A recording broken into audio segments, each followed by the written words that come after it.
Stations, all free.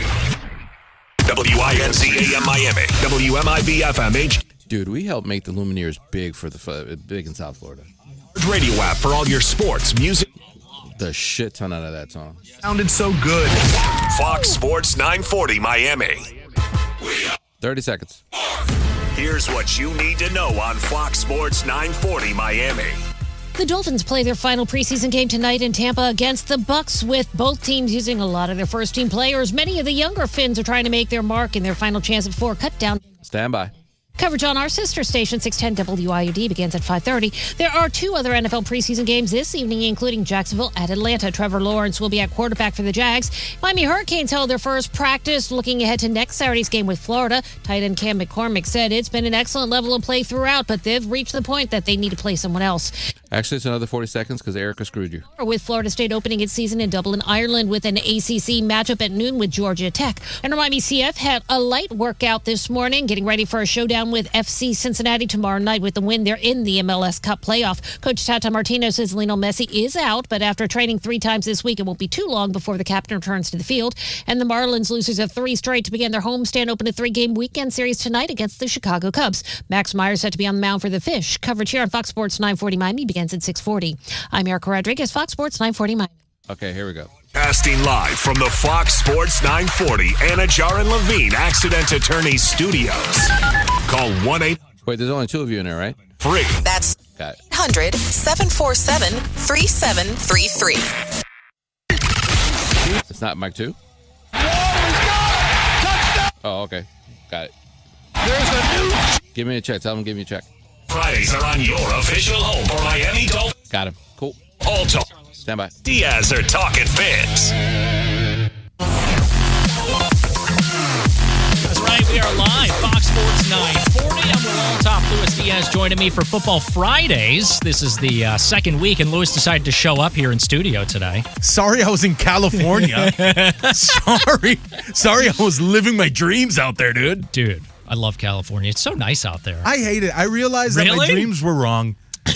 I went out to find my dreams. I got there and I was like, nah, listen, I'll tell you this much. The weather out there doesn't compare to South Florida. Like the beaches, the heat, it's so much nicer here. And I didn't really understand that until I moved out there from here. If I had moved there from Pennsylvania, which is where I was from when I moved here, if I went Pennsylvania to California, I would be like, oh, this is the best. But because I left here to go to California, it was like, this beach is awful. Ugh. What is this? I'd rather be covered in sand in that seaweed in Key Biscayne and if Farito than Yeah, what do they call that? The sargassum.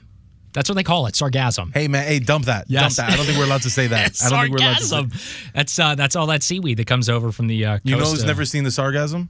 My wife.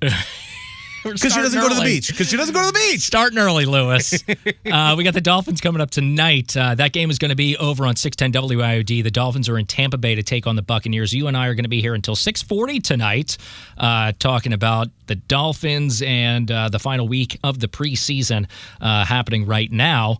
At 6:40, Steven Strom's going to take over with Marlins on deck. They've got a 7:10 first pitch tonight. You can hear that game right here on Fox Sports 940 Miami. But anyway, we get back to what's going on tonight at Raymond James Stadium. And I'm just looking at this, Lewis. Tell me. I was not expecting to see a 3-point spread in favor of the Buccaneers tonight. But I think it's probably because... Have you seen our offense without Tua? I was going to say, more of their starters are definitely going to play tonight. From what it sounds like, Baker Mayfield expects to play at least a little bit tonight for the Buccaneers. So, yeah, it's been a tough slog for the Dolphins when the starters have not been in. Mm-hmm. Yeah, that's a nice way to put it. No, they don't play good. They don't play good. I'm watching it. And then they have these you know what it reminded me of? No. It reminds me of Ryan Tannehill. Because they have these spurts, these little showcases of like, wow. Yeah. Okay, all right, we're on a roll. And then it doesn't last long. And it's like, ugh. The first game was a very slow game, it seemed. Mike White, Skylar Thompson in that first preseason game against the Falcons. And it was just a lot of incomplete passes. They're still in the third quarter of that game. I was going to say, They're man, still in it. That was one of the longest preseason games I've ever watched. And it was just, you mentioned how much better these teams are with the starters. You see it during these games where these backups or the third stringers, whatever it might be, are trying to, fight for position. But the difference between the starters and the backups, it is night and day. And the crazy thing is, not to make it all about the quarterback, but it really was because Tyreek and Jalen ain't play. Look, right. I know we're there's a game today, so our mind is on the Bucs, but we haven't spoken since before the last game either. Who did we play? The Commanders, the Bums, and so we haven't spoken since that game. I remember watching it at LAX when I was on a 10-hour delay. Woof! Phenomenal. 10 hours, brother. That's a story I got for you. Save it for the air. That's segment 6 coming up. You got it. So I'm watching the game, and Tua's not throwing to Tyreek or Jalen, who everyone last year said, if he's not the guy, they're not going to do well. Bro, he was throwing a bomb to River Craycraft. Who throws a bomb to River Craycraft? And he got that. It was a great play. Brother, so I get home, I'm watching the replay because I'm that delusional of a guy, and so I'm watching it, like watching that touchdown, and I explained to my 5-year-old daughter what a robber technique is when the safety plays. I was like, you see, he saw the safety come down, and he was gonna throw it to the left, but he saw the safety one-on-one, he threw it, and so I got my daughter to just repeat, if he's leaving, he's leaving. If he's leaving, he's leaving. Was she taking notes? No, man, but she's got a good mind. Mackenzie, you got a good mind. She knows if you're even, you're leaving. She knows that. I like that. My kids, they're not as in tune. I try to explain football and stuff to them, and they're just looking at it like, all right, so where is Alma's Way or whatever's on PBS Kids? Alma's Way, dude. That's a good one. Dude, they love that PBS Dude, Lila Kids. in the Loop? Oh, my kids are all about that show now. Oh, guys, if you have kids, Lila in the Loop, and it's free because it's PBS. All right, Great. segment 11 is Dad Life. I'm writing that down, too. So I think that the difference between the starters and the backups night and day. So it's going to be interesting to see what happens tonight, especially when you consider that the starters for the Buccaneers, some of them will play, but you're also going to see some of these Dolphins guys who we've been chomping at the bit to see get in, and Chop Robinson. We're going to see Mo Kamara, some of these guys. I think Jalen Ramsey may see a couple of snaps tonight. I don't know, but we're going to see at least some of these guys tonight. I want to see what some of these rookies can do against some real players, some real NFL players. These guys that have looked great in the third quarter, fourth quarter against the guys who are probably going to be unemployed next week. Potentially. Maybe, hopefully not. But numbers are numbers. Hey, taxi squads are always available, right? Dude, the XFL's hiring, from what I hear. We'll be doing Football Fridays for the XFL. Sure. It's what you said, man. I'm looking forward to seeing the Patrick McMorrises of the world. I know the Bucs defensive line might have some starters in it, and we got Patrick Paul starting because Teron Armstead ain't playing and Kendall Lamb ain't playing. So we got Patrick Paul, a rookie there. I'm excited to see some of these dudes. I hope Jalen Wright is back. I think they might just keep him out, man. He practiced a little yesterday, so he had a red jersey earlier this week because he was dealing with a little injury, but he wasn't wearing one allegedly yesterday. So I don't know if that means, or excuse me, I think on Wednesday? Yesterday? I can't remember exactly, but Wednesday was the joint practice. Yeah, joint practice was Wednesday. So potentially he may get to play a little bit. But, of course, you probably just want to keep him out and save him for the first week because you got like 15 days between now and when that first season game actually happens. McDaniel's been very protective. Yeah. Like his daughter's going out on her first date protective. Like, hey, you watch her right there. Just come back and we'll watch a movie like a family. You stay in. Right? And that's one of those things like Jalen Waddle this year. You've seen like nothing from him. Dude. He says it's not a big deal, McDaniel does. There's, something happening with him, but it's basically just precautionary. They just want to make sure that come week 1, especially, they've got 2 games in 4 days come that first week of the season. So they're going to need these guys to be 100% because that second game, none of them are going to be 100%. And it's going against the Bills, who always lead to a very physical game. That's not something I'm looking forward to. It's just especially not, 4 days after the opener. It's going to be rough. It's going to be rough. I mean, this bye week that's coming up, and if you include this week for a lot of the starters, that's basically a bye week. It doesn't mean that you're not going to get hurt on Sunday and then Thursday. Like you're still going to be colliding with people. It doesn't matter what you rest up today. You're going to get hurt. Not like injured, but like you're going to get a bruise or two. You're going to play very physical games back to back. So I don't even know if this rest means anything. It probably. might make them more easily recoverable, if that's a word. I don't know. I just want to see my dogs play. Yeah, and it's like that space in between. Like I was thinking about it today. Tua played last week for, 5 snaps or whatever it was. He had 5 plays. And then he's got 3 weeks in between then and the actual first game of the season. So, how much was a warm-up? How much really of a warm-up was that going into the season? He's got 3 weeks of rest. It's like going on vacation. You come back, you're like, man, I put on 10 pounds. I was eating and drinking like crazy. That was a great vacation. Now, I got to get back into game shape or whatever it might be. I mean, I imagine it's not that extreme, but still, it's a long layoff in between games. Not for skinny Tua. Yeah. Skinny Tua ain't doing that. Skinny Tua's popping an Ozempic or two and going on a run. The nutrition plan, everything. He's looked great this offseason. But another cool thing about not even cool, it's just you want to talk about knocking the rust off. Yeah. Tua had a lot of predetermined reads in that game. A lot of his 5 passes, you had the pop pass to Jonnu. That's not going anywhere else. It's a quick pass, you're out of danger, so you don't have to think about that. Right. The one that went to Julian Hill that looked like he was going to sack and sidearmed it because Julian did that lately. That's a predetermined play. So of the 3, and I don't remember off the top of my head what the other one. Oh, that Craycraft one to start off the game. So I think he had to think for 3 plays. How are 3 plays going to knock off rust? Now, granted, we did the same thing last offseason, and he destroyed the Chargers. Bums. So I'm not gonna say it doesn't work. We've seen it work. What is the fascination with Justin Herbert and the Chargers? Why are people obsessed with this team? They win nothing.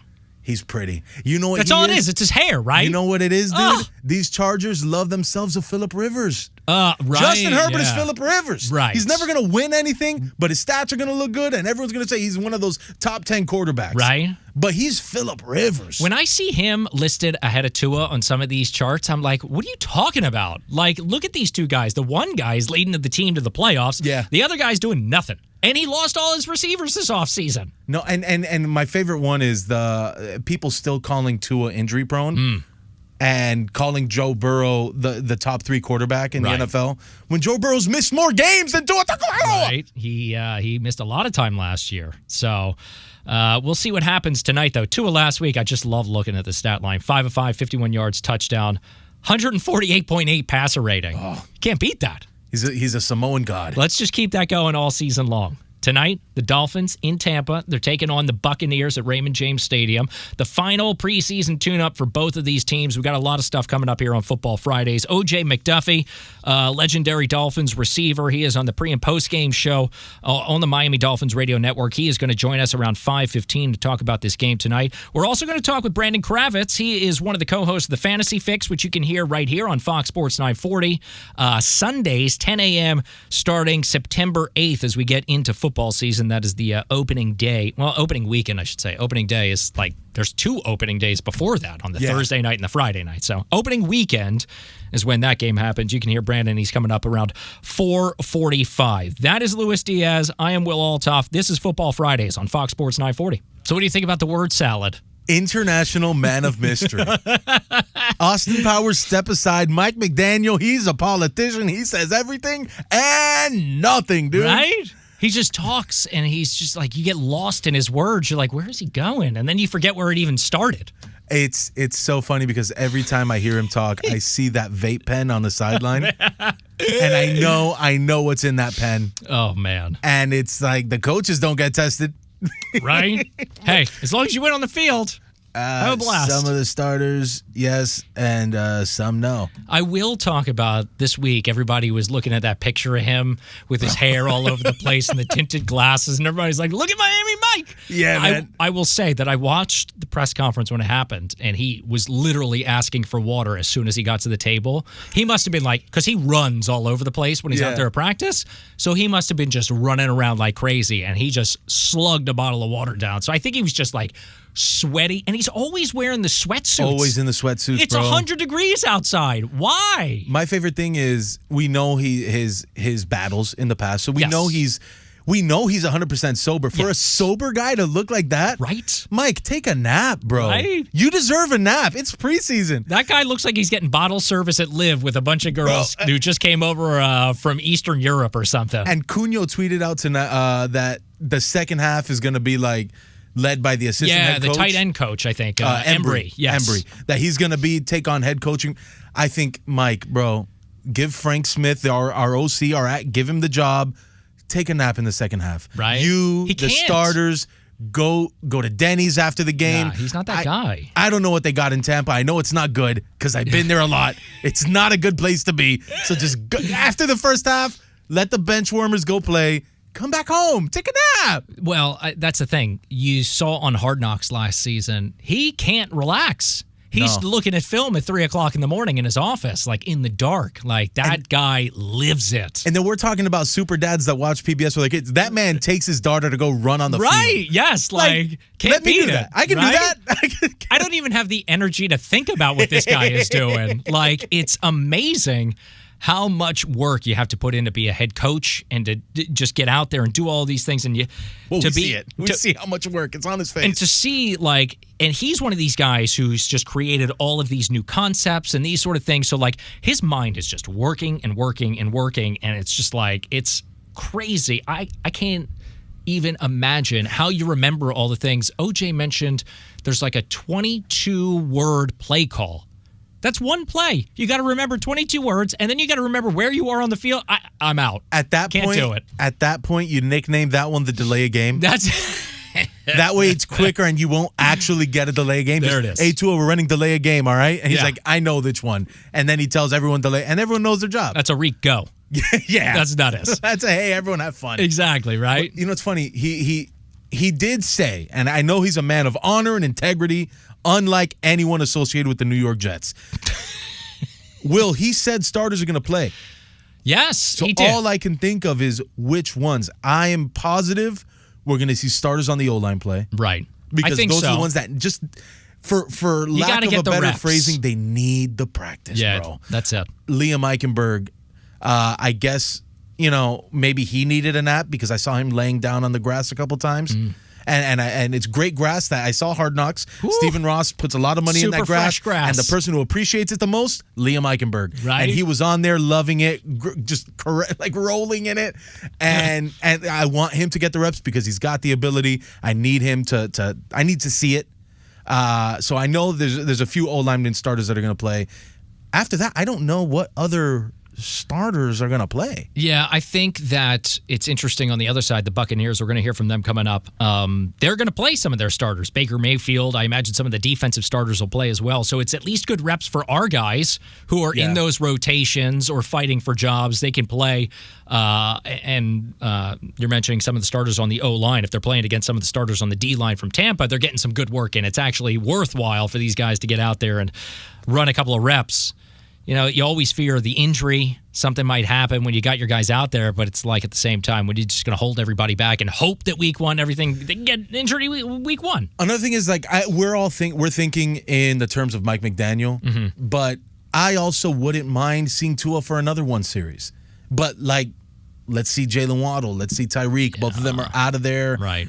The thing that they've been saying more than anything is if it was a regular season, Jalen Waddle will play. Right. Throw him in for a play then. Tyreek Hill's got the cast off. Throw him in. I don't mind one series. If you get injured in one series, brother, it wasn't meant to be. Why don't they go out there and have some fun? Do a 2 tight end set. Just go out there with Julian Hill and Jonnu the whole game. Just let's see what happens out there. Yes, and just throw completely different formations that they'll never use during the regular season, and let them figure that stuff out. Yeah. As opposed to showing them anything. Because it's all it's all vanilla. Don't show them vanilla. Show them an ice cream that we're not even going to have in stock. Yes, exactly. The stuff that you made up that you're this is never going to work. Do that. Garlic, grape soda, ice cream. Throw it out there on 2. Yeah. Oh.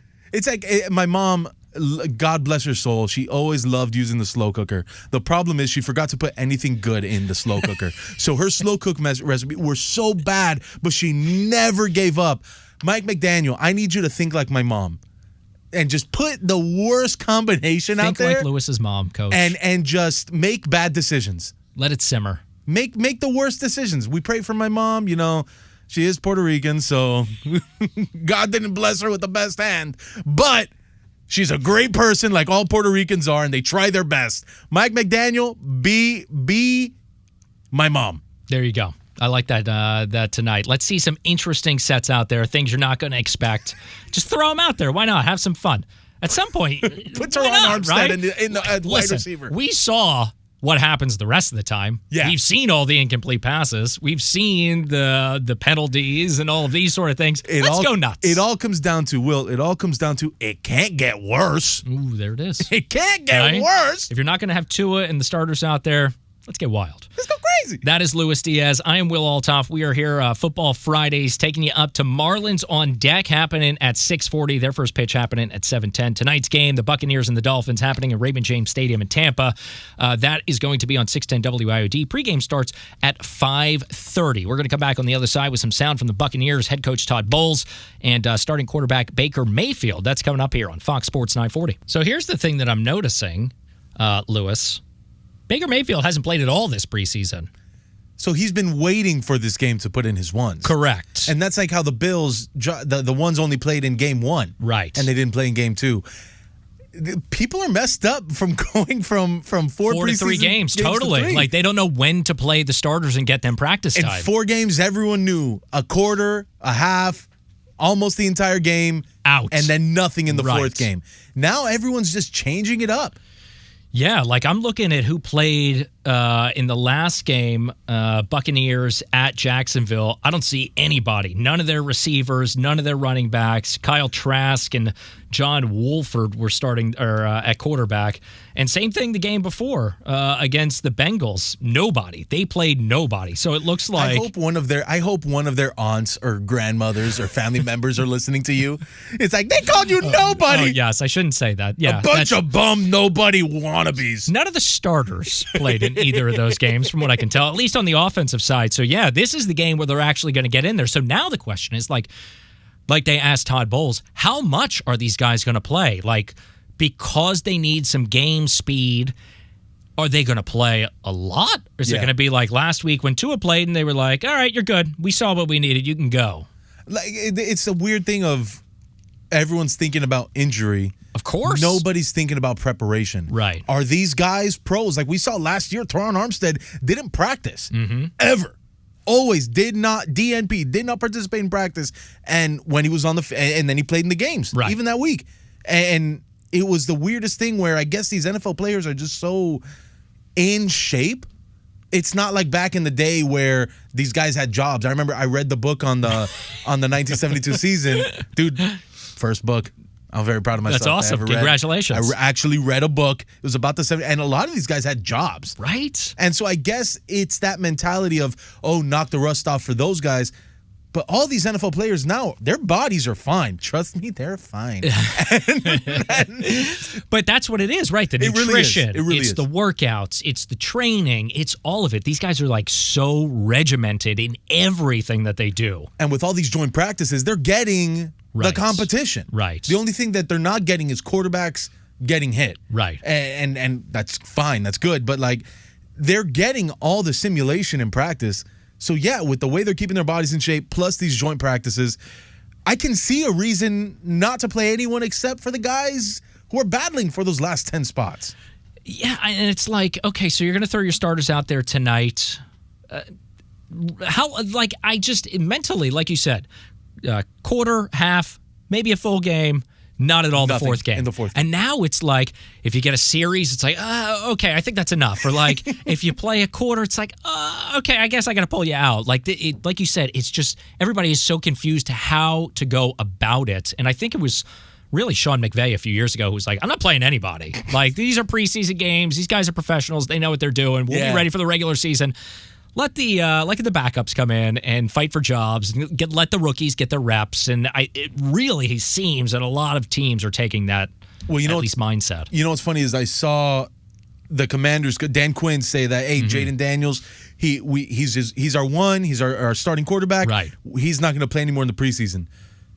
Which is like, I get that, but he's a rookie. He still needs the reps. Mean nothing. Yes. Let him play. Right. Make the mistakes. Dude, I don't know. Everyone is only thinking about injury. I get it. That's Those all are it bad. is.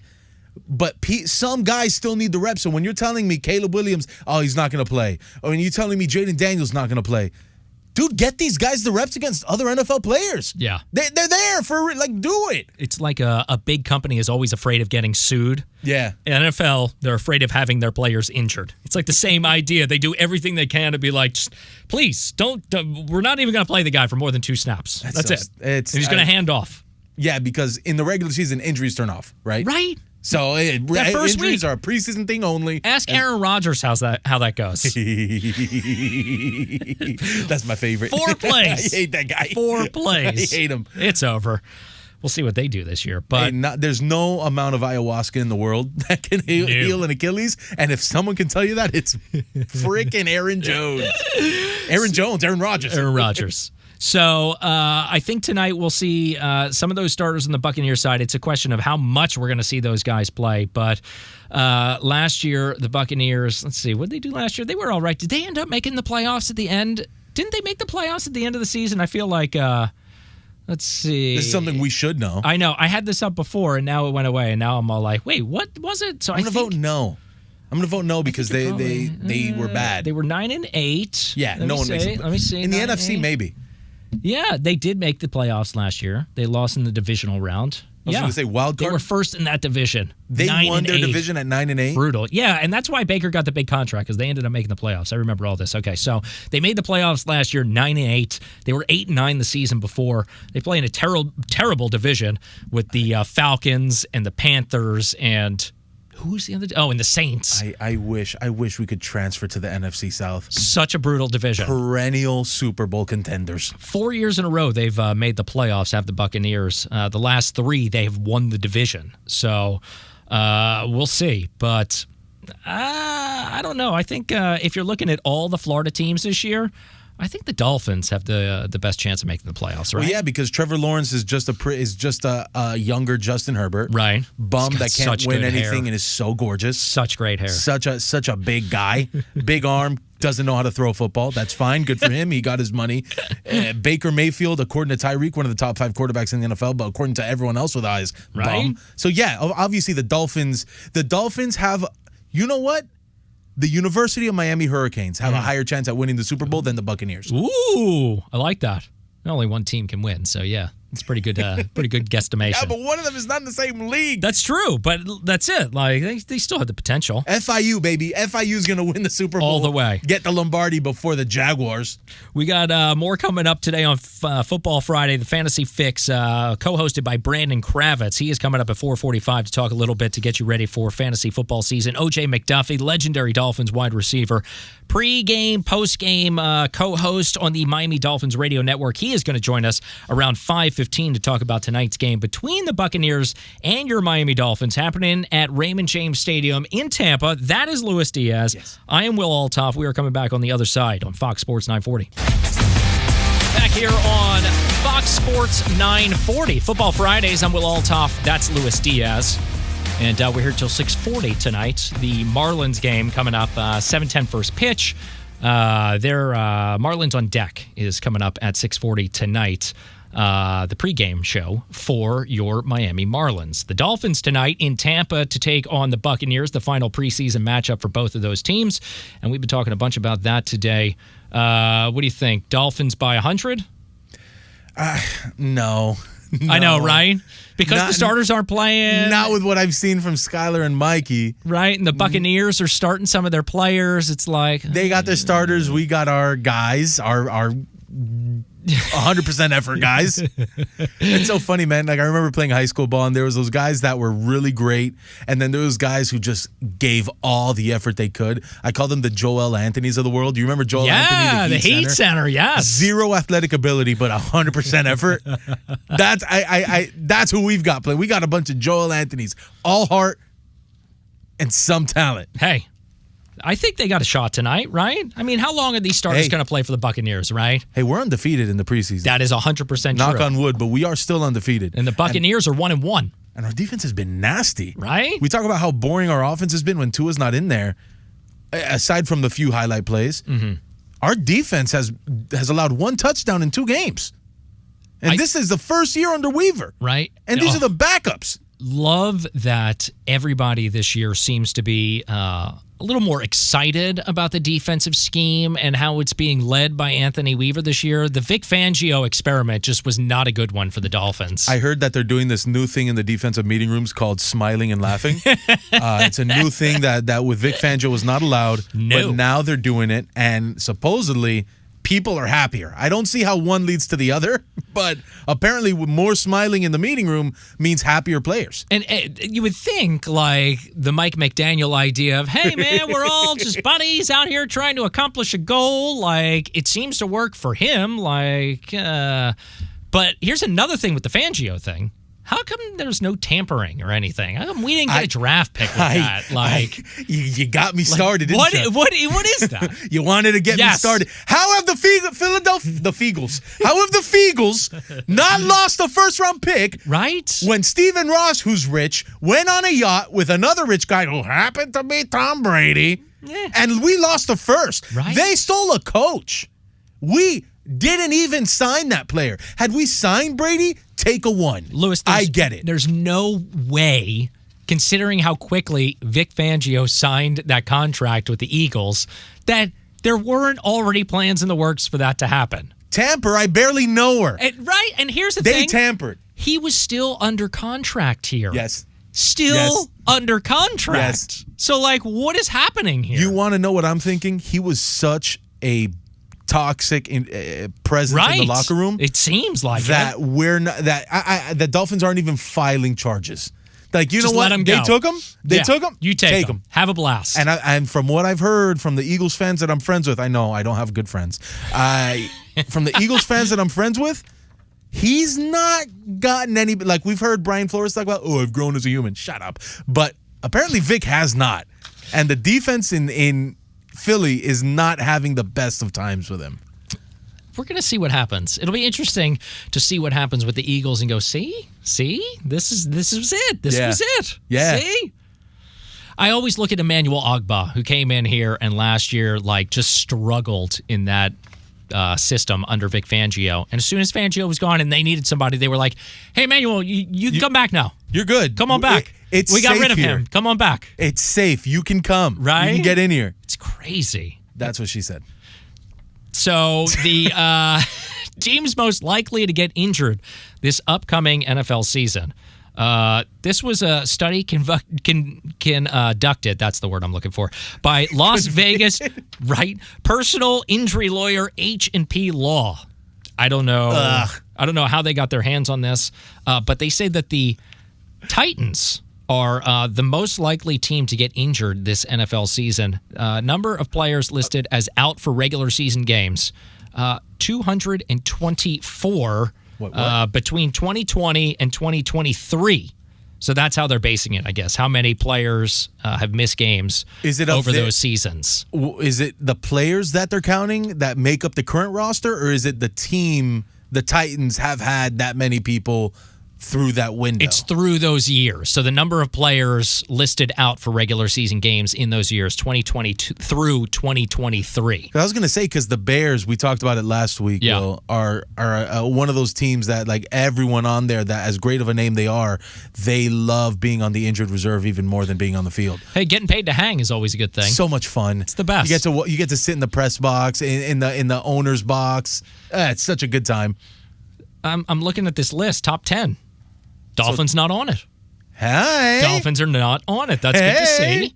So that's because we don't lose a lot of players. We just lose big ones. Yeah, just the main guys. Problem. Hey, Tyreek, Jalen, Tua, Jerome Baker last year. Yeah, Bradley Chubb and Jalen Phillips. Oh, man. Jalen Ramsey the first half of the year. Can't wait for Phillips to come back. So there you go. The Titans are the most likely injured team.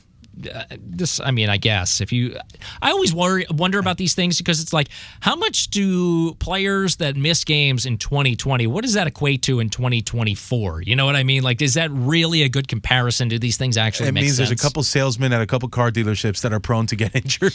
Here's the thing. They're not in the NFL anymore. They got me to read this study, so there you go. Way to go, law firm. Right? I'm looking where the Dolphins are even on this list. They're last. 60. No, what? Wait, how are we 60? I don't know. Shouldn't we be 32? Right? No. 60 is the number of games.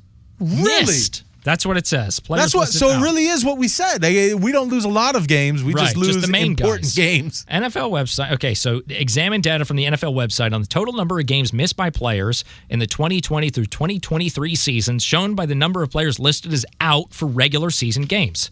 60 is what the Dolphins had. That is the lowest number on this list. Least likely to get injured. You know who's going to get mad? Dolphins Twitter. Yes. Because Dolphins Twitter loves talking about how we're always injury decimated. The Tequesta Native Americans cursed Hard Rock Stadium and we're always injured.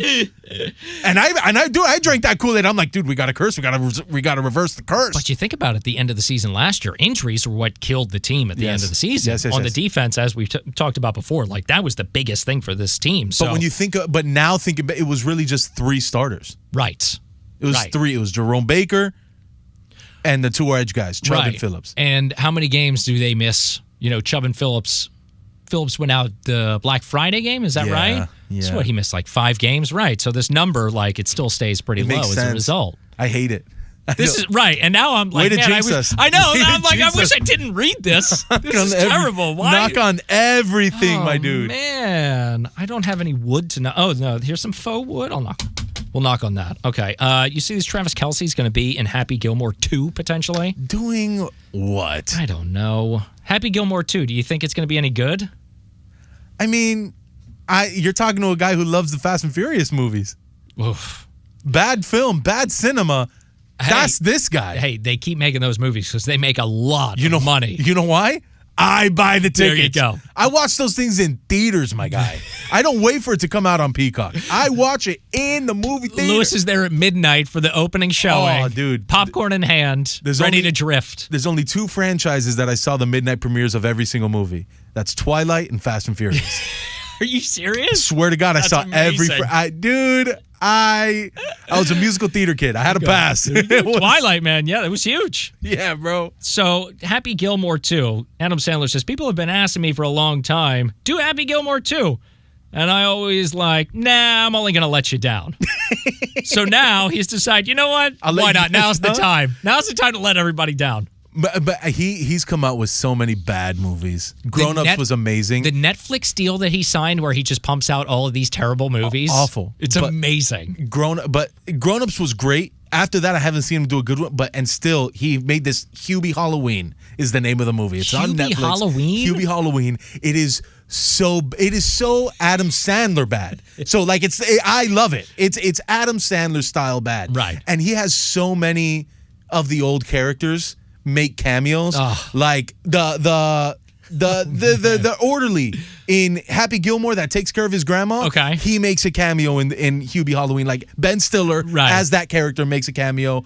I'm not thinking of them now, so terrible radio. But Hubie Halloween, terrible movie, very entertaining. One of the best movies that he's done in the past decade, Uncut Gems, not his movie. I hated it and didn't watch half of it. Really? Didn't watch half of it. I thought it was pretty good.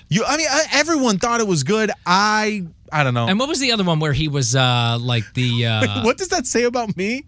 That I love Fast and Furious and Hubie Halloween? Right? And the one that almost got him an Oscar. Likes, yes. I'm like, nah. Nah, that one's not so good. Oh, and like, what was The Hustle? Or that one was great. That one was good too, where he was the basketball... With the basketball scout. Yes. Yeah. That was a really good movie too. But another one that wasn't his, right?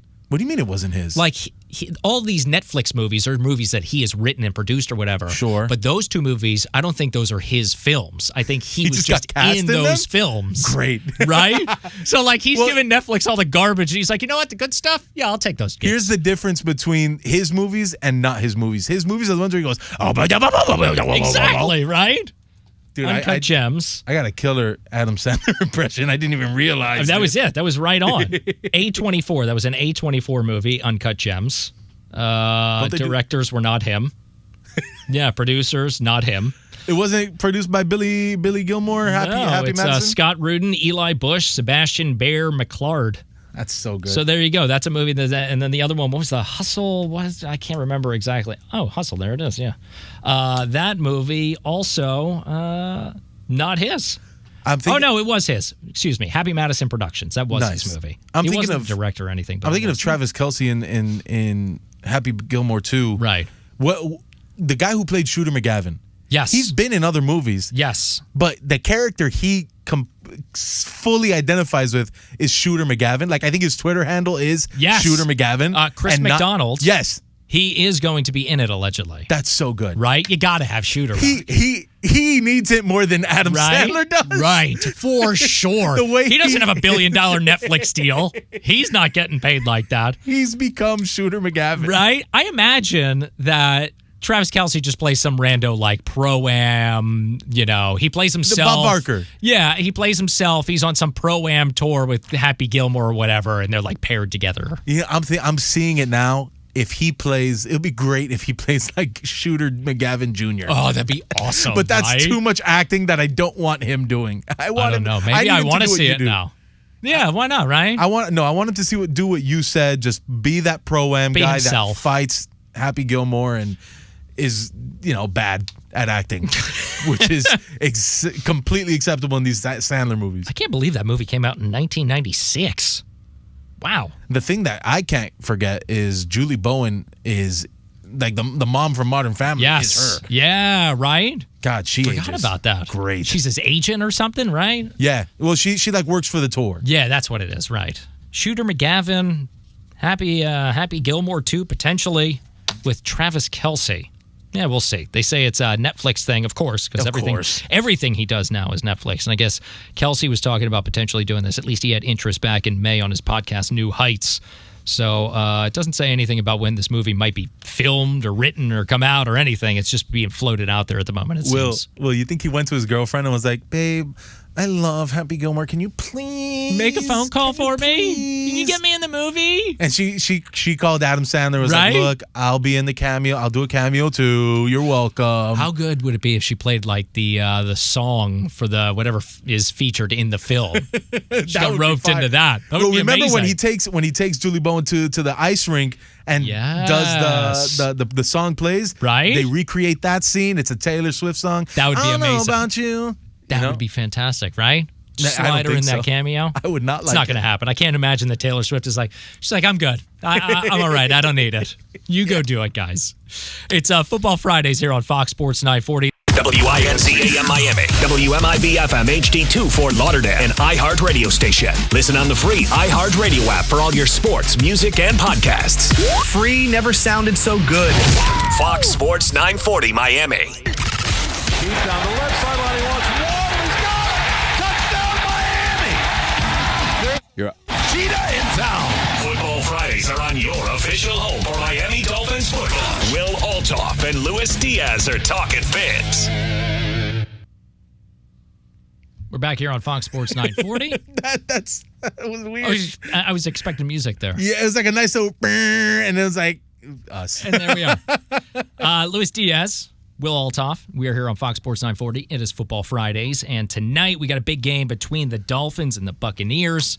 It is happening at Raymond James Stadium. The final preseason tune-up for both of these teams happening over there. And it's interesting that we play the one team on the west coast of Florida this week, and then 2 weeks from Sunday, it is a game against the other team here in Florida, the Jacksonville Jaguars. They will be at Hard Rock Stadium to take on your Miami Dolphins. Tonight here on Fox Sports 940, though, we've got the Marlins coming up at 7:10. They got a game at home at Lone Depot Park against the Cubs. First pitch coming up at 7:10. You can hear Marlins on Deck coming up at 6:40 with Steven Strom. He is your host for that. We were talking a little bit earlier about coaching and the Dolphins and Mike McDaniel, and the predecessor to Mike McDaniel was Brian Flores. And this week, some interesting news. But I had this conversation with somebody yesterday about Brian Flores and Tua Tagovailoa. Tua coming out saying some interesting things about Brian Flores and how he felt under his coaching, his time here in Miami.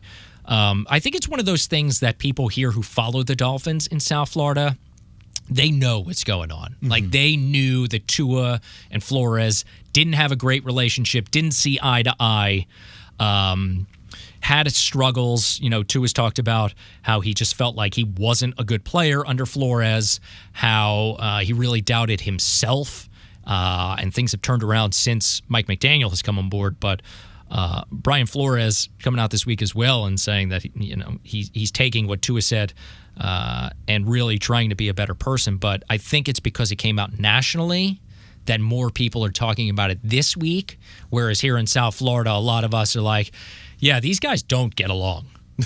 Yeah, like, hey, welcome to the party. Yeah. We thought Miami people were the one that was late, usually late. You guys are late to this one. Fine. Love how the tables have turned here. My favorite thing is and this is coming from the biggest Tua stan in the building. I love me some Tua, so I'm always going to be on his side, and I can't help it. Everyone coming after him like, bro, it's been years, get over it. Right. Hey, you can't take hard coaching, get over it. And it's like I have a rebuttal for each of them. One, it's been 2 years. Yeah, he can't control the questions that are asked of him. Right. And because of the confidence that Mike McDaniel's given to him that he never had with Flores because of the way he was coached, he's actually willing to open up. And rather than just say, I don't want to talk about it, like he would have maybe a year into the McDaniel system, regime, I should say, 2 years, he's finally got that confidence that, and not just in himself, in his abilities, but in himself as the team's franchise quarterback, where he's finally able to break down the walls because I finally feel appreciated. And why did he not feel appreciated before? Because of the terrible person that was making it very clear to everyone. He wanted no part of Tua Tagovailoa part of his team. And to me, that's and everyone's like, you can't take hard coaching. You can't. Well, I'm sorry. Did he not play for Nick Saban? Right. Did he not thrive under Nick Saban? Right. It's a matter of talking to your players. The same way everyone says every coach needs to put a scheme together that's perfect for the players they have, not for the players they want. You also have to treat your players like that. Yeah. You can't treat everyone the same. I've heard so many stories of Dan Marino getting treated different than the third string right tackle. Of course. That's how it goes. That's just how life is. Yeah. And if Don Shula can treat some people differently than others, Flo, maybe you could too. Right. And then my favorite part, sorry to not let you talk. No, you're good. Go. My favorite part is Flores could have been a liar. He could have been a liar. Super honest. And I respect him for not denying a thing. 1,000%. He didn't deny a thing, which is awful. But he also went on to say, hey, look, I'm a human. I made mistakes, and I really have grown. And the thing that the problem is, as much as I hate him for almost ruining my guy, I got to believe him. He spent the last couple of years with Mike Tomlin, one of the greatest, one of the most player-friendly coaches in the NFL. Then he went to Kevin O'Connell, a new age guy, very Mike McDaniel-esque, where it's younger, understands the players, where all of his foundation of coaching came from Belichick. These last 3 years have been a boot camp, if you will, of how to relate to your players. I have no doubt he's grown as a person. He understands his players better. But, brother, the fact that you don't... Bro, be a liar. Lie. Right. Lie and say you didn't do that. No. You spent enough time in Miami. You should know how to do a fraud. You should know how to scam it. Oh, I never said that. I respect the guy, like you said, for being honest. Like, yeah. He's like, look, I'm taking that. That's my fault. I'm going to take that on, and I'm going to grow from it. Like, yeah, that's cool that he's being honest. But somebody put it to me the other day. They said it's basically workplace bullying. Yeah. That's what was going on. And when you look at it through that lens, in any other aspect of life, anywhere you work, like if you think of it in that sense, you're like, wow, like how is that even accepted? And how often does those sort of things happen around the league? You don't even hear about it. You know what I mean? The last 2 times you've heard of bullying in the NFL have Here? both been the Miami Dolphins. Right here. I Both was over been there. Miami Dolphins, Man, dude. I was over there when they were calling it Sun Life Stadium with the Richie Incognito. Love that guy. Jonathan Martin. I'll never forget his name. J Mart. Man, those freaking were wild crybaby times that were happening with the Miami Dolphins as a result. Baby. But it's just like, it's all workplace bullying. So when you look at it through that lens, you think to yourself, that's not really acceptable. But again, he owned up to it. So you think that maybe he'll learn from it. But Tua seems to have just thrived as a result of the change in leadership and how the focus and the mentality of Mike McDaniel, a player's coach, a guy who is on the side of those guys, And you see it like during Hard Knocks. He's on the sidelines, like making jokes with people and hanging out and that sort of thing. You're like, man, why isn't everybody like this? Yeah. It makes no sense, and people wanna poo on McDaniel for he's not hard enough on his players. It works, right? Number one offense in the league, Looks a quarterback like that everyone wrote off, right? Leading the league in most statistical categories, right? You got it. Sorry Most that passing it works. yards in the NFL last year as a result of the coaching from Mike McDaniel, and you just hear now like how much more Tua is comfortable. Yeah. And the players talk about how his comfort level has just grown and how just being like he knows he's the man now. Like it took this amount of time. It took 2 hours of beating down and then 3 hours of building back up to get to a point where the guy is just like, yeah, I'm the guy. They gave me the big deal. They go out and they talk about how I'm the man. Like Mike McDaniel has always been like, that's my guy. That's my guy. Like, now he really feels it, which is great. Now, bringing up Flo and comparing him to McDaniel, we had Perk on last week. Did you see what he wrote this week? I saw He something. wrote an article saying that comparing the two and alluding to that Flores was the better coach. I don't know if I misunderstood that. And then I read what I could on Show Reader that I could read for free because I don't have the Sunset and all yet. It was paywalls. Yeah. But I read what I could, and I spoke to him a little bit, spoke to people that read it. What he's saying, as much as I don't like Flo, I kind of got to agree where Flo got the same amount of wins as McDaniel with less talent. Like, we've got the same amount of playoff wins with McDaniel, who's got stud in every single position, versus Brian Flores, who cannot coach an offense to save his life, cannot hire an offensive coordinator to save his life, can't do anything and still same amount of wins with we remember who was on the team with Flo. Fitzmagic. Nobody. No, with Myles Gaskin, Devontae Parker, Antonio Callaway, the guy from the Navy University. I don't even remember his name. Lynn Bowden Jr. Lynn Bowden Jr., yes. But that's the thing. You look at this team and you just think, like, they're so much better now. And I really think that a lot of it has to do with the coaching and just the way the guys feel more relaxed and they can just be themselves and just perform the way they feel like they can perform. There's more confidence in themselves.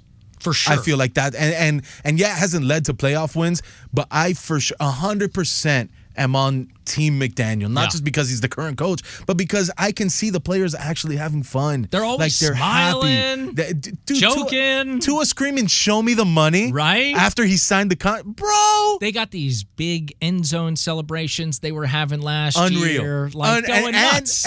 And they were talking about it earlier this week or last week, right? That like we got more planned. Yeah, the whole gang just out there. Tyreek Hill is how McDaniel comes up with stuff for offense. Yeah, Tyreek Hill's the celebration McDaniel. It's amazing. The McDaniel of celebrations. I love how they all just get on board and it's just like 10 dudes together doing like conga lines and stuff, or like surfing like with Mostert. It's just amazing stuff. It's so funny. So it's interesting. We'll see what they have planned for this season. The Dolphins, tonight they're in Tampa to take on the Buccaneers. It is the final preseason tune-up. The Dolphins, so far, they're undefeated this preseason, 2-0. The Buccaneers, 1-1.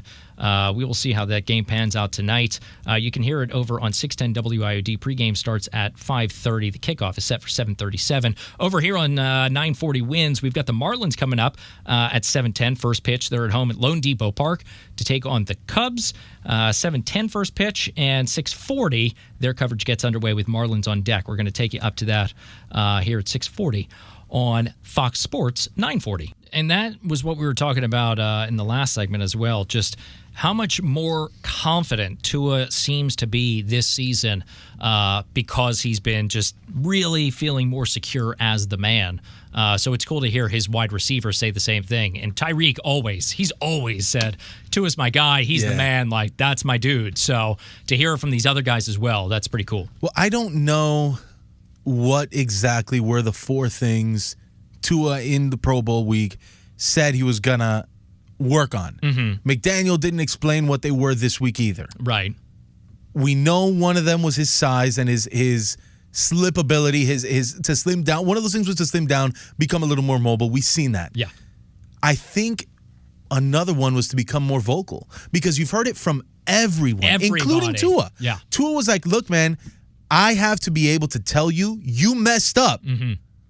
And you need to understand it comes from a place of, I respect you, I love you, but we're trying to win around here.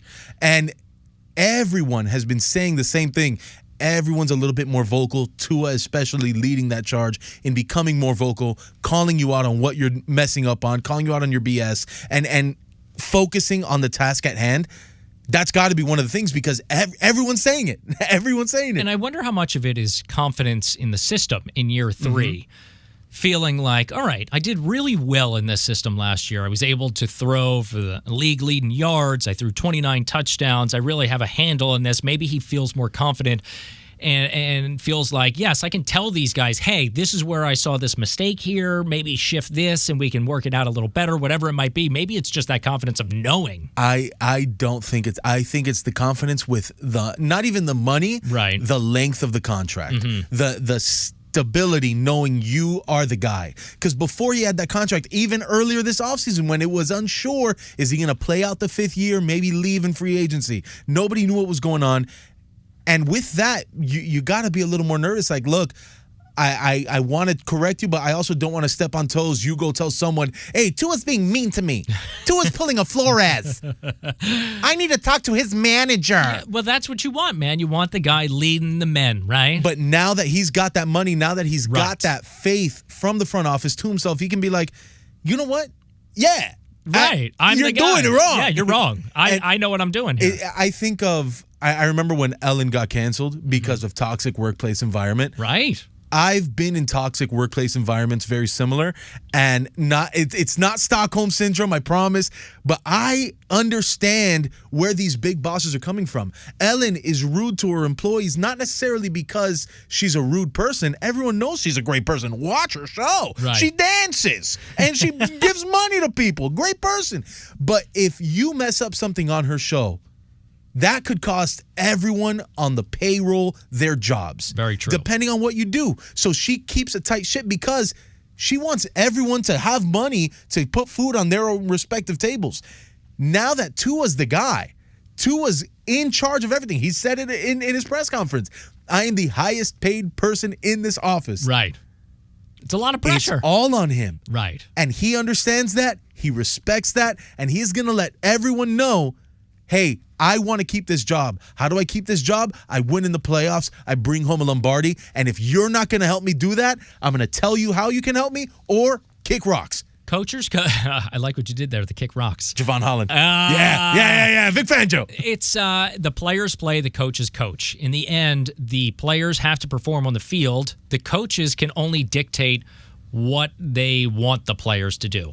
So you have to be performing. In the end, it's going to be on Tua. The eyes are, hey, did Tua perform on the field? Yeah. Did he make those throws? Did he have the right play calls? All of those things. People aren't going, oh, well, it's all Mike McDaniel. He did this, he did that. It's all about the play on the field. So you want that guy to feel confident to say, hey, man, we got to fix this. You went in, you got to go out. If you're going in, we're not going to make the play. If you go out, we're going to make it. Well, it cost us. You look at Chase Claypool in the end of the Bills game. That he didn't hit that route. He rounded it off, was deeper than he should have been. It's picked. Who gets the blame? Tua. Right. Whose fault is it? Chase Claypool. And the funny thing about the Dolphins is, no matter what, if we win, it's Tyreek Hill and McDaniel. If we lose, it's Tua. All Tua. It doesn't matter. And I think Tua doesn't care. You heard him on the radio show. He doesn't care. Nah. He doesn't care. Okay, fine. As long as we're winning, I'm still the one with the highest check coming in. He's the guy. I get it. He's the guy. Tua is the man, following Dan the man. I mean, it's been so long, too. Yeah. The franchise has wanted to see somebody just be that solidified quarterback player.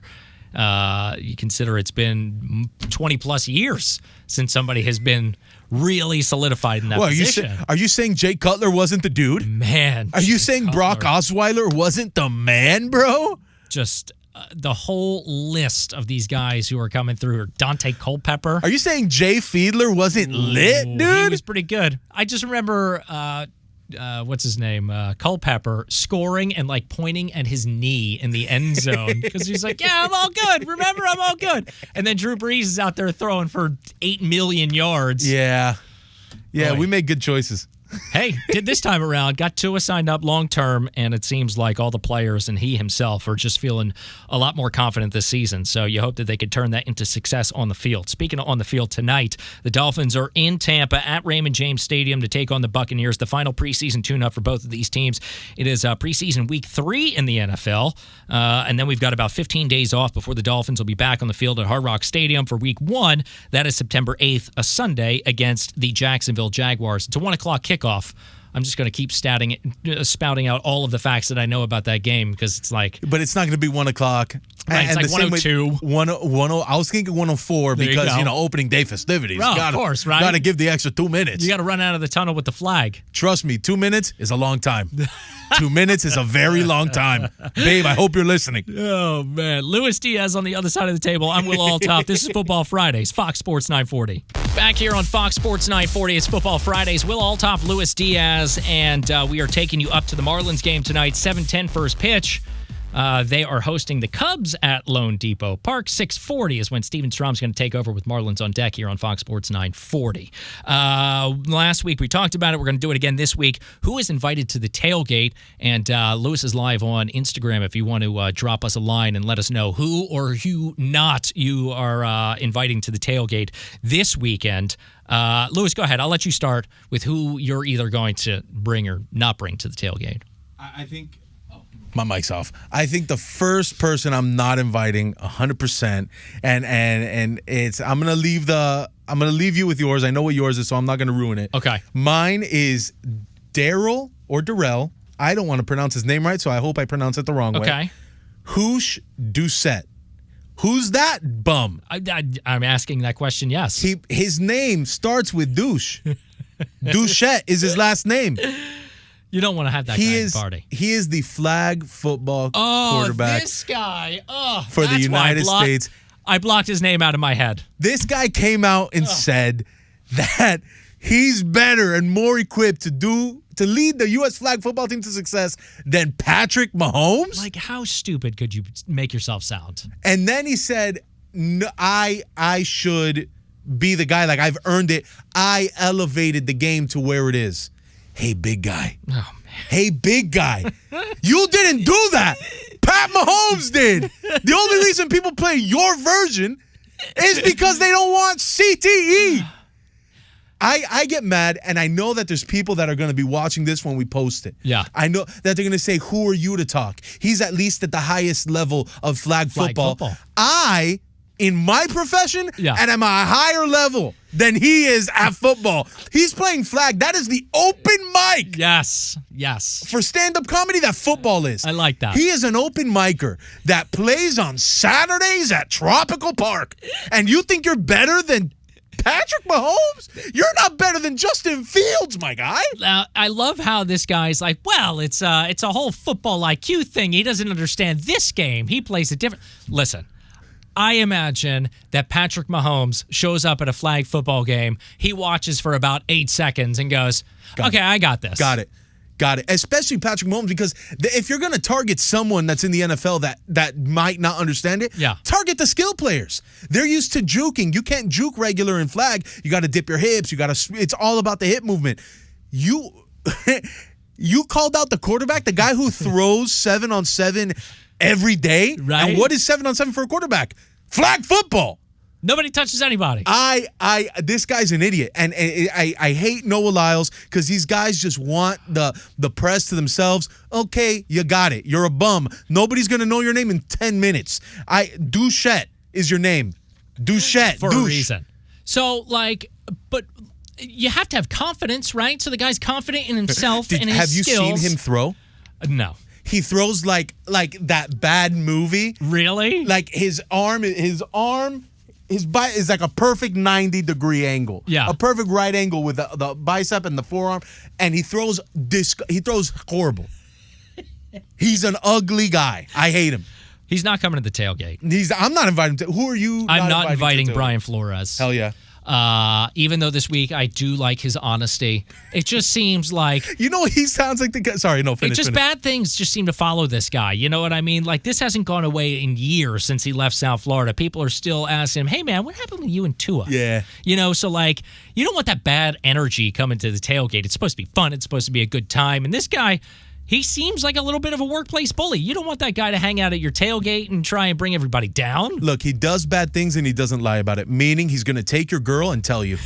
If you invite him to the tailgate, he's going to drink all your beer, take your girl, and then just be like, yeah, I did it. Or just don't do those things. Or he's going to like take all the beer with him. He's the guy who shows up to the party. He brings like a 12-pack, and then when he leaves, he goes, hey, so I'm going to take my 12 with me. You guys didn't really touch it. Yeah, so I'm just going to take it. I brought this whole handle. It hasn't even opened. I'm going to take it with me. I'm just going to take it with me. That's Brian Flores. I hate him. I've got a few people on Instagram that are inviting. My dad said he's going to invite Flores because he had a change of heart. Oh, well, that's nice. And guess who just lost his invitation to the tailgate? My father. Stephen Brooks says he's going to invite one of the founding fathers to Sigma Alpha Mu. My fraternity, Chris Montalvo.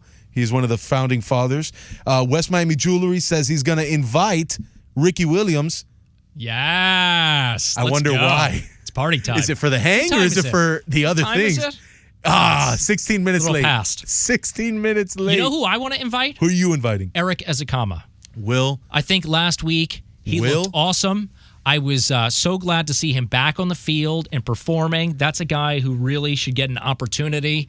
And he struggled last season with the injury, and he's back, and he showed that he is still a viable player. I want to see that guy perform and succeed, and I hope tonight he gets a little more playing time and that he gets to show off some more in the regular season as well. I like that. I love Easy-E. I love inviting him. Alex D says he's inviting Nick Saban.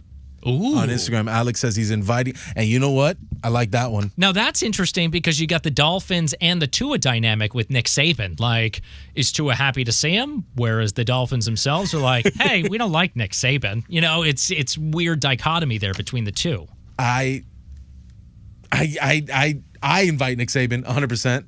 He makes things interesting. Nick Saban is a guy who's been he's a 40-year-old party promoter. Okay. And so if you're doing a tailgate, you need him because he knows the things that we don't know.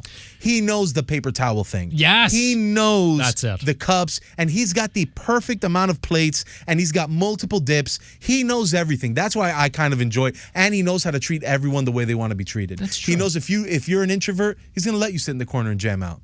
And he's going to let you do your thing. And if you're a storyteller, he's going to go over there and he's going to tell you a couple stories. Nick Saban.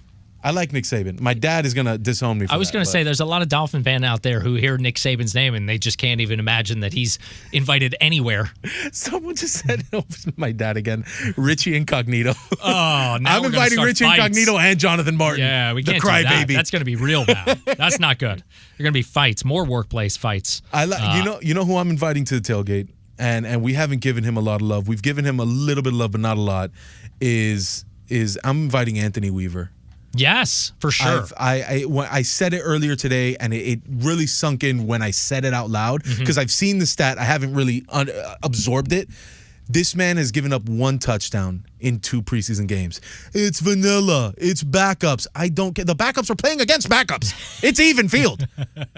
But the mindset that these players have. This bully mentality that we were talking about all last week, Will. This bully mentality. It's just like, the Ravens. They are that tough team that goes out, they perform on the field, take no prisoners, and you loved seeing and known for that. That's their thing. That's what the Ravens are. So you bring that mentality here, and you got some great players on defense who really want to play with that edge. And last year they just couldn't get it. They couldn't figure it out. The whole Vic Fangio experiment didn't work. And these players, now they feel a little more comfortable. It's like Tua. Everybody feels so much more comfortable this offseason. And you consider how well they did last year on the field. Like, now that they have an even more comfort, what are we getting ready for? As much of a douchette that Vic Fangio was, he did make and nobody liked him. He was rude to work with. He does some magic on that defensive side of the ball. Yeah. And in the second half of the season, it took off. Yes, until the injuries started happening. But you know who didn't have to wait for the second half of the season? Anthony Weaver. Right? So Yeah. what are you gonna do, huh? How'd the second half of the season go for the Ravens? A little better than all. It went okay. I remember a game here that didn't go so well. What's this guy? I don't know, it was in Baltimore. Daredre 305. That's a Cuban name if I've ever heard one. Should Dante Culpepper get an invite? Ooh. If we invite him, we gotta invite the two guys you said, Culpepper and Breeze. Yeah, bring them both. We gotta invite them both just to make up for the wrongdoings of the past. What a bad selection that was, taking Dante Culpepper over Drew Brees. They should invite Drew Brees to the tailgate to make up for the fact that they didn't bring him here to South Florida when he was available. I would love that. That'd be pretty cool. You know who I would love to invite too? Ryan Tannehill. Oh, man. Just because he has a boat. Yeah, right. And let's see, how many games of injury did the Tennessee Titans have over the past 4 seasons? One of the most injured teams in the league. 200 something, right? Yeah, right.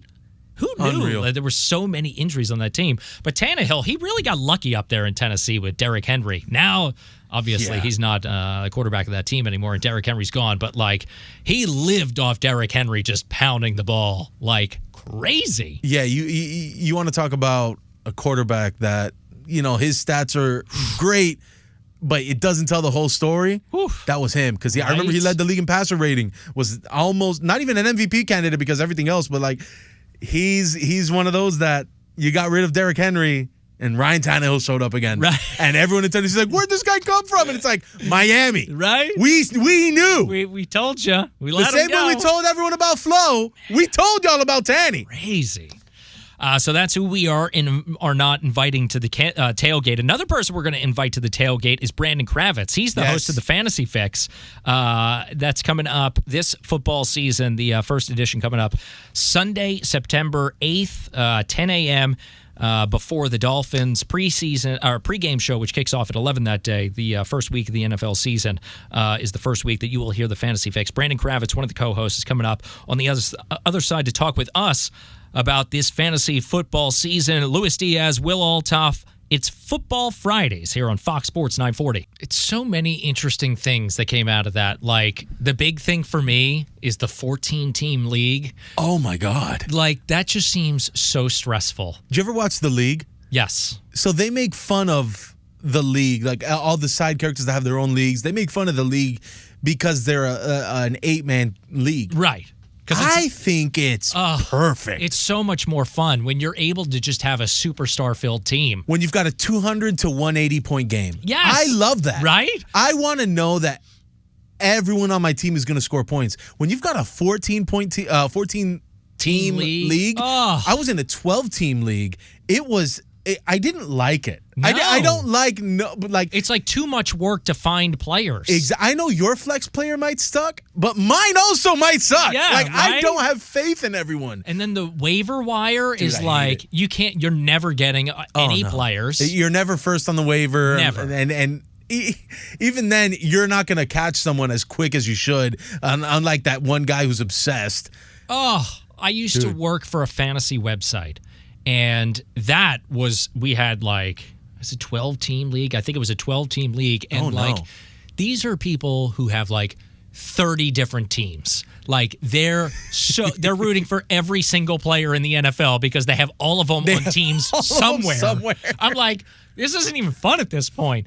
But like, it's so much work to try and find. And at some point, you're just like, in week 7 or 8, you're just like, forget it. I'm done. Well, I'm not having fun. That's my thing is I'm a fantasy football whore, if you will. Like just a junkie. If you invite me to your league, I'm going to say yes. Yeah. There are 2 that I pay attention to. One is my frat league. That's my money league. That's one of the ones that I won last year. And the other one is always my wife's work league, because I always want her to win. So those are the 2 championships I won. Right. One is an 8-team league, one is a 10-team league. My sister, we had like a family league, and I paid no attention to it. They called it the Lewis bye week, where if you played me, you knew you were on a bye. She wanted to start yapping. Yeah. And I'm like, you understand, I have 2 belts from last year. Do you want me to pay attention? She's like, no, never mind. Yeah, right? You know what? Just It's take fine. the win. You're I'll good. take the win. Keep your other championships. It's like, that's what's fun. It's fun when you know that you have a great team and you got great players.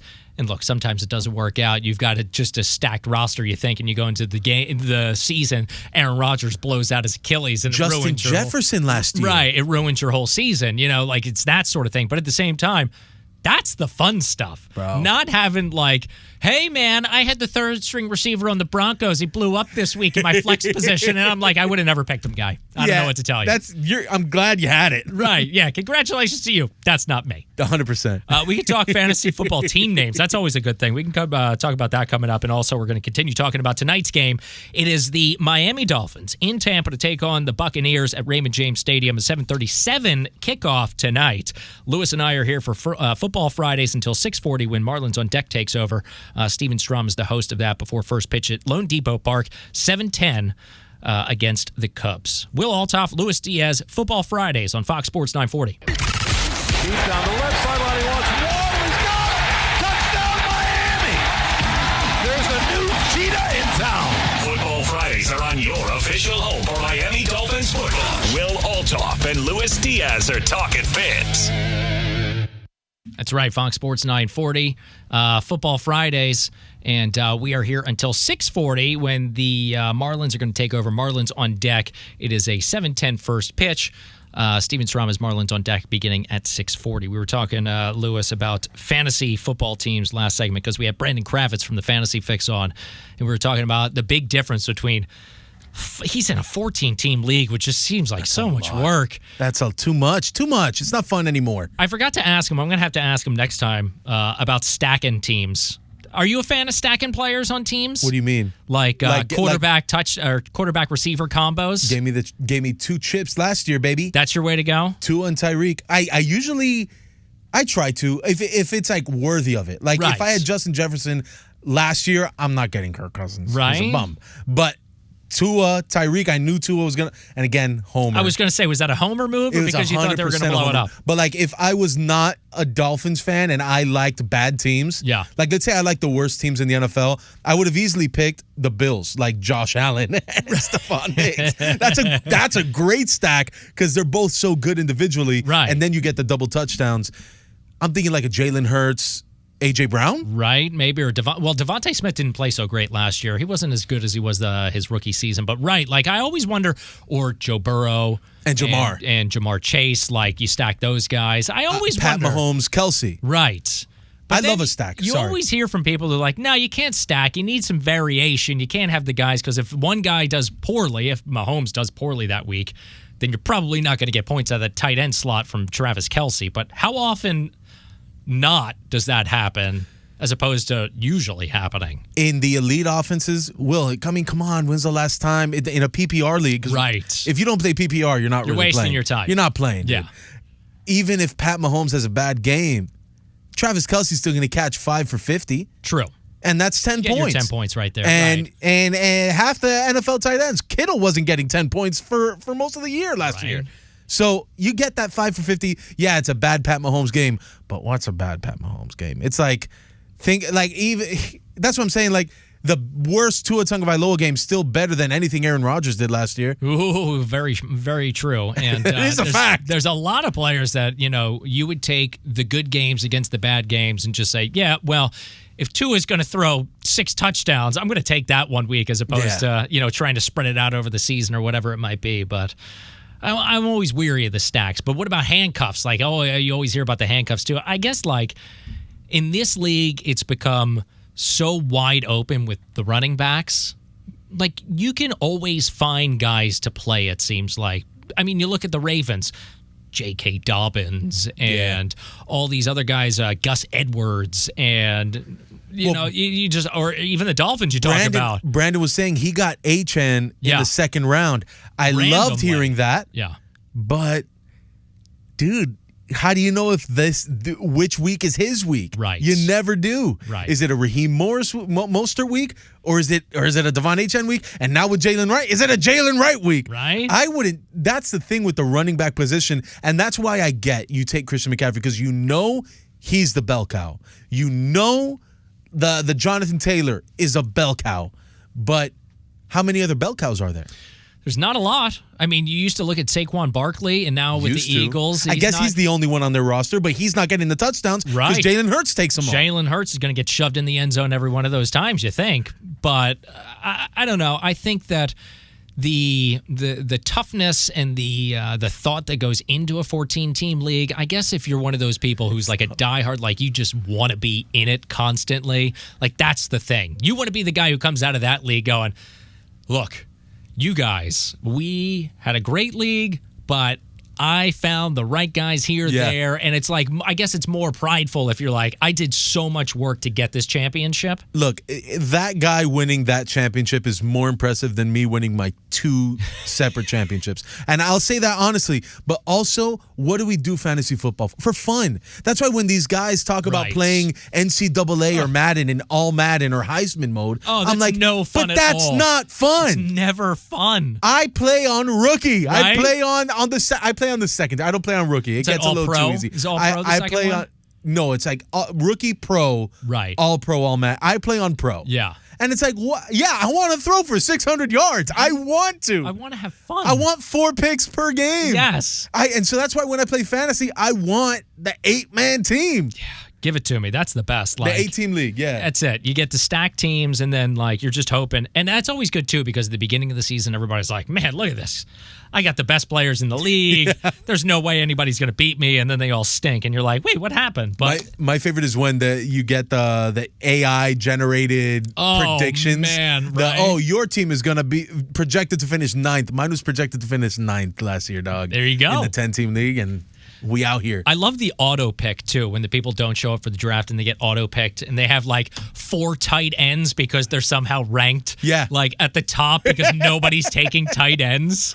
I remember there was one year where I was the last pick, and so I was like, I'm not going to get any like of the position players that I want. Right. So for my first 3 picks, I got like Josh Allen, Lamar Jackson, and Pat Mahomes.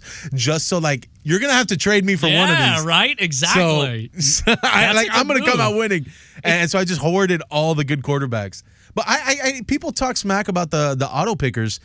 I mean, do what you got to do. Like there becomes a time where it's like I'm bored of drafting. Right. Like let it go. If it's not an in-person draft.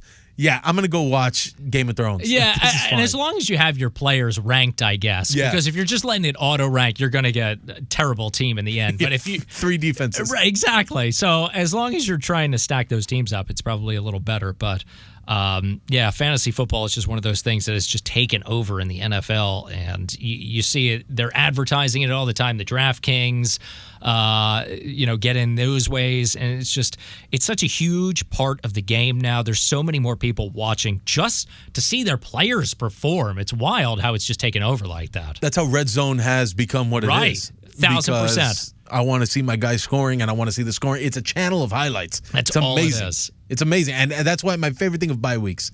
Bye weeks are when we've got a primetime game.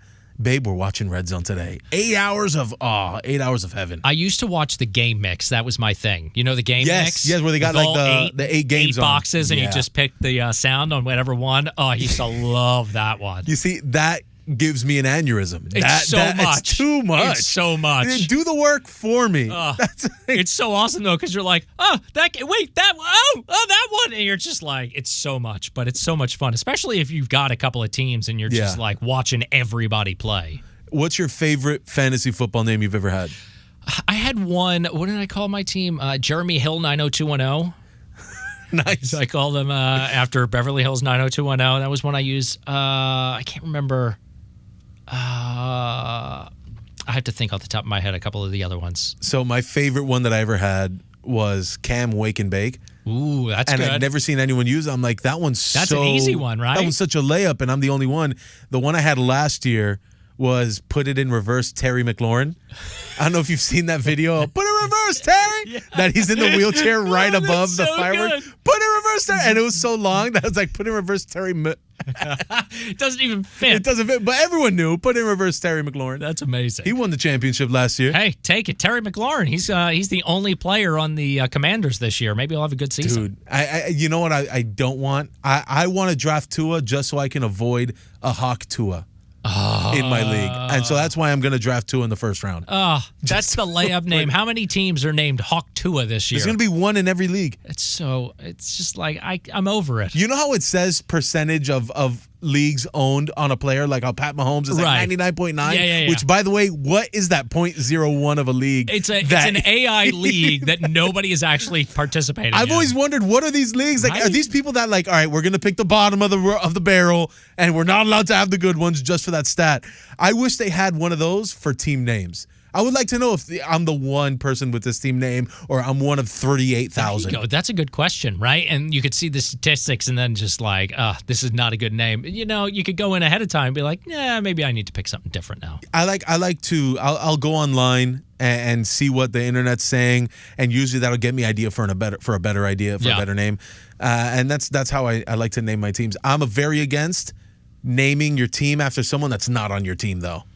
Yeah, if you name your team after a player, you have to take that player. They need to be on your team. For sure. That's why I absolutely have to. It's Team Diaz until draft day, and then after I draft, I formulate the name. I like that. That's a good way to go about it, yeah. Usually I pick a team name and give away everybody that I'm going to select. They're like, oh, well, he's got that guy at top of his board. So I remember last year, one of the leagues that I won, I love saying it. Say it again. One of the two leagues that I won. I'm gonna be so bad this year. And I'm the one coming up with the punishment for one of these leagues, and I am gonna screw myself over. But I had the second pick, and I remember saying it. I'm like, hey, guy who has the first pick, just don't pick Tyreek. He's like, no, I'm not an idiot. I'm gonna get Justin Jefferson. I'm like, you promise? He's like, I promise. And so this year I got the 7th pick. I'm like, guys, can you just leave me Tyreek again? Like, remember how cool we were last year?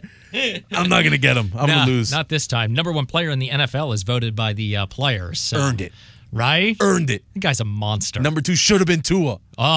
Those guys. I am so excited to see what they do this season. But tonight, we're not going to see either of them. I don't think so. Is that coming out? Is that? It's not official, but it seems to be leaning that way. I'll go on Twitter during the break. Now, Tyreek he's dealing with a thumb thing. Allegedly, what Coach McDaniel said this week is that if it was a real game, he would have been practicing. So you got to imagine that they're going to keep him out just as a precautionary measure. And after last week's game, when you saw Tua go 5 for 5, throw the touchdown, you're like, we saw enough. So I can't imagine any of these guys are playing tonight, but...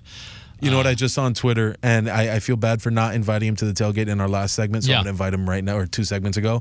Elijah Campbell, do you remember when he got the flag on that punt return? Right. Just for that, you and the flag, you're invited to the tailgate. Come on over.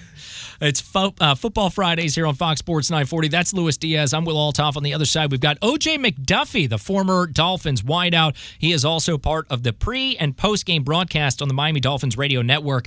They're getting underway here in about 15 minutes from now. Kickoff is happening at 7:37. The pregame gets underway at 5:30 over on News Radio 610 WIOD. We'll talk with Juice coming up next here on Fox Sports. Go ahead.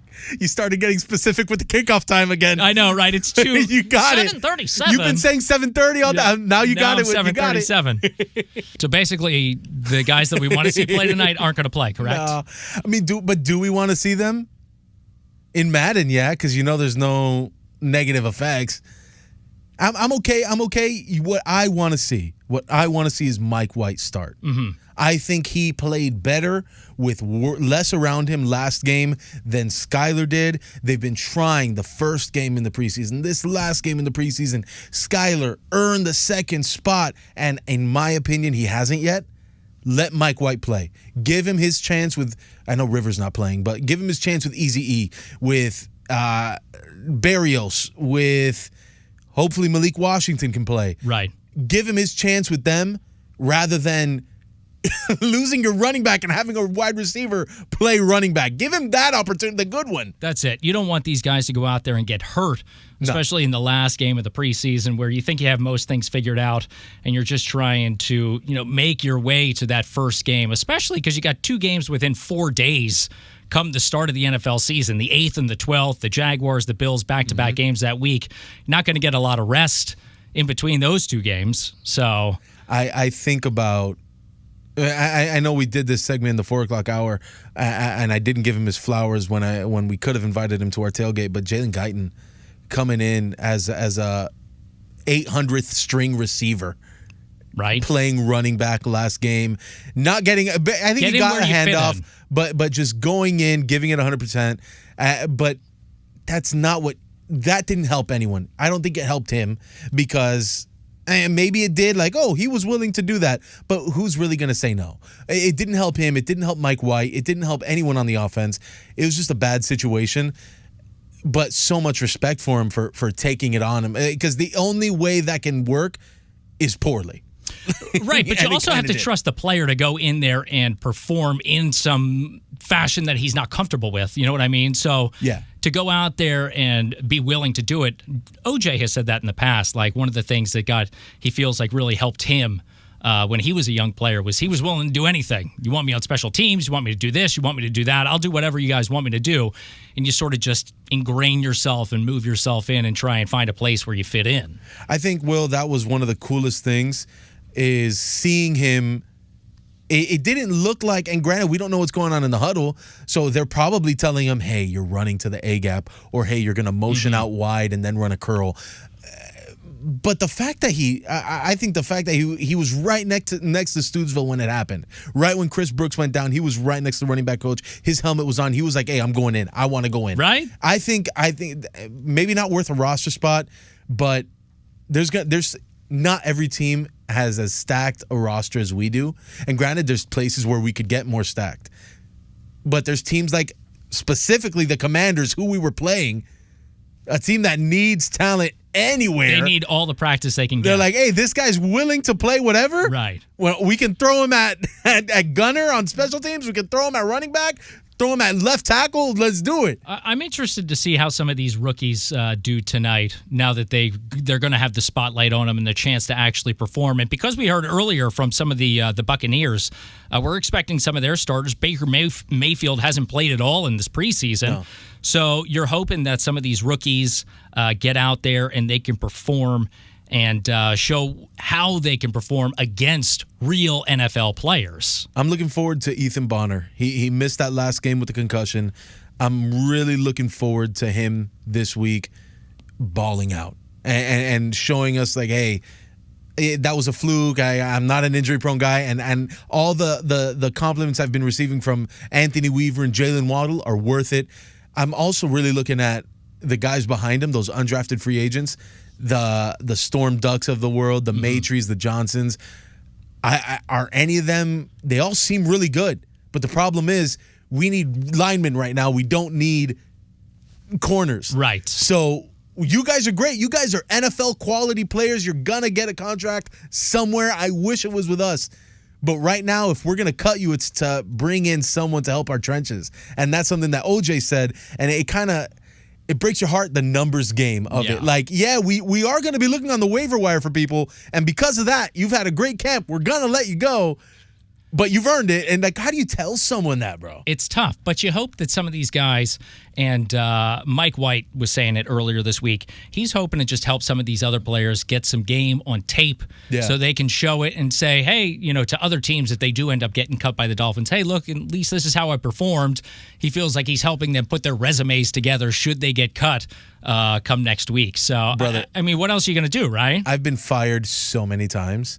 And I feel bad for all these dudes that are going to ball out today and still get cut. Right? Because all the times I've been fired, hey, give us your security guard, get out the door. I've been like that. The nice guys fired me. The mean guys fired me. There's no good way to get fired. Right? And so I feel for all these dudes that have put it on tape, put it in practice, shown that they can do it. And next week, they're going to be praying that they get another phone call. And you hope that some of these guys, maybe they make it through waivers and they get on the practice squad or whatever it might be so they don't have to leave and try and find another job. There's that avenue as well for some of these guys. But, if you're playing really well in the preseason, everybody's watching. Just go ball tonight. That's it. Go out there. Go earn a contract. If it's not with the Dolphins, go out. Hey, if you're Storm Duck and you might get cut next week, go get a couple picks. Right. Make yourself undeniable. That's it. Go out there and then, it's one of those things where I'm not going to feel bad if he gets cut and he goes and signs on to another team and plays well. You know what I mean? You want to see that happen. I don't. Well, I don't. Come on. I want him to play good for us. Well, of We course. gave him his shot. Right, of course. You hope that he gets the Hey, shot. if you want to make like you this said, team with the numbers game. If you want to make this team, Storm Duck, gain 200 pounds and learn how to snap the ball because Aaron Brewer's not healthy yet. That's it, right? Yeah, do it. You want to talk about doing whatever you can? You get in, right? Yeah, you do what you can to make the team. Imagine like a 190, 210-pound center out there. Dude, I would love, oh my goodness, Vita Vea lining up on Storm Duck. Good luck. Woo! All right. So that was Mike McDaniel tonight. The Dolphins are in Tampa to take on the Buccaneers. It's a 7:37 kickoff, and we are taking you up to the Marlins game tonight. 6:40 is happening here on Fox Sports 940. They've got a 7:10 first pitch at home at Lone Depot Park against the Cubs. You can hear that game right here. Steven Strom has Marlins on deck beginning at 6:40. But that's Luis Diaz. I'm Will Althoff. This is Football Fridays on Fox Sports 940.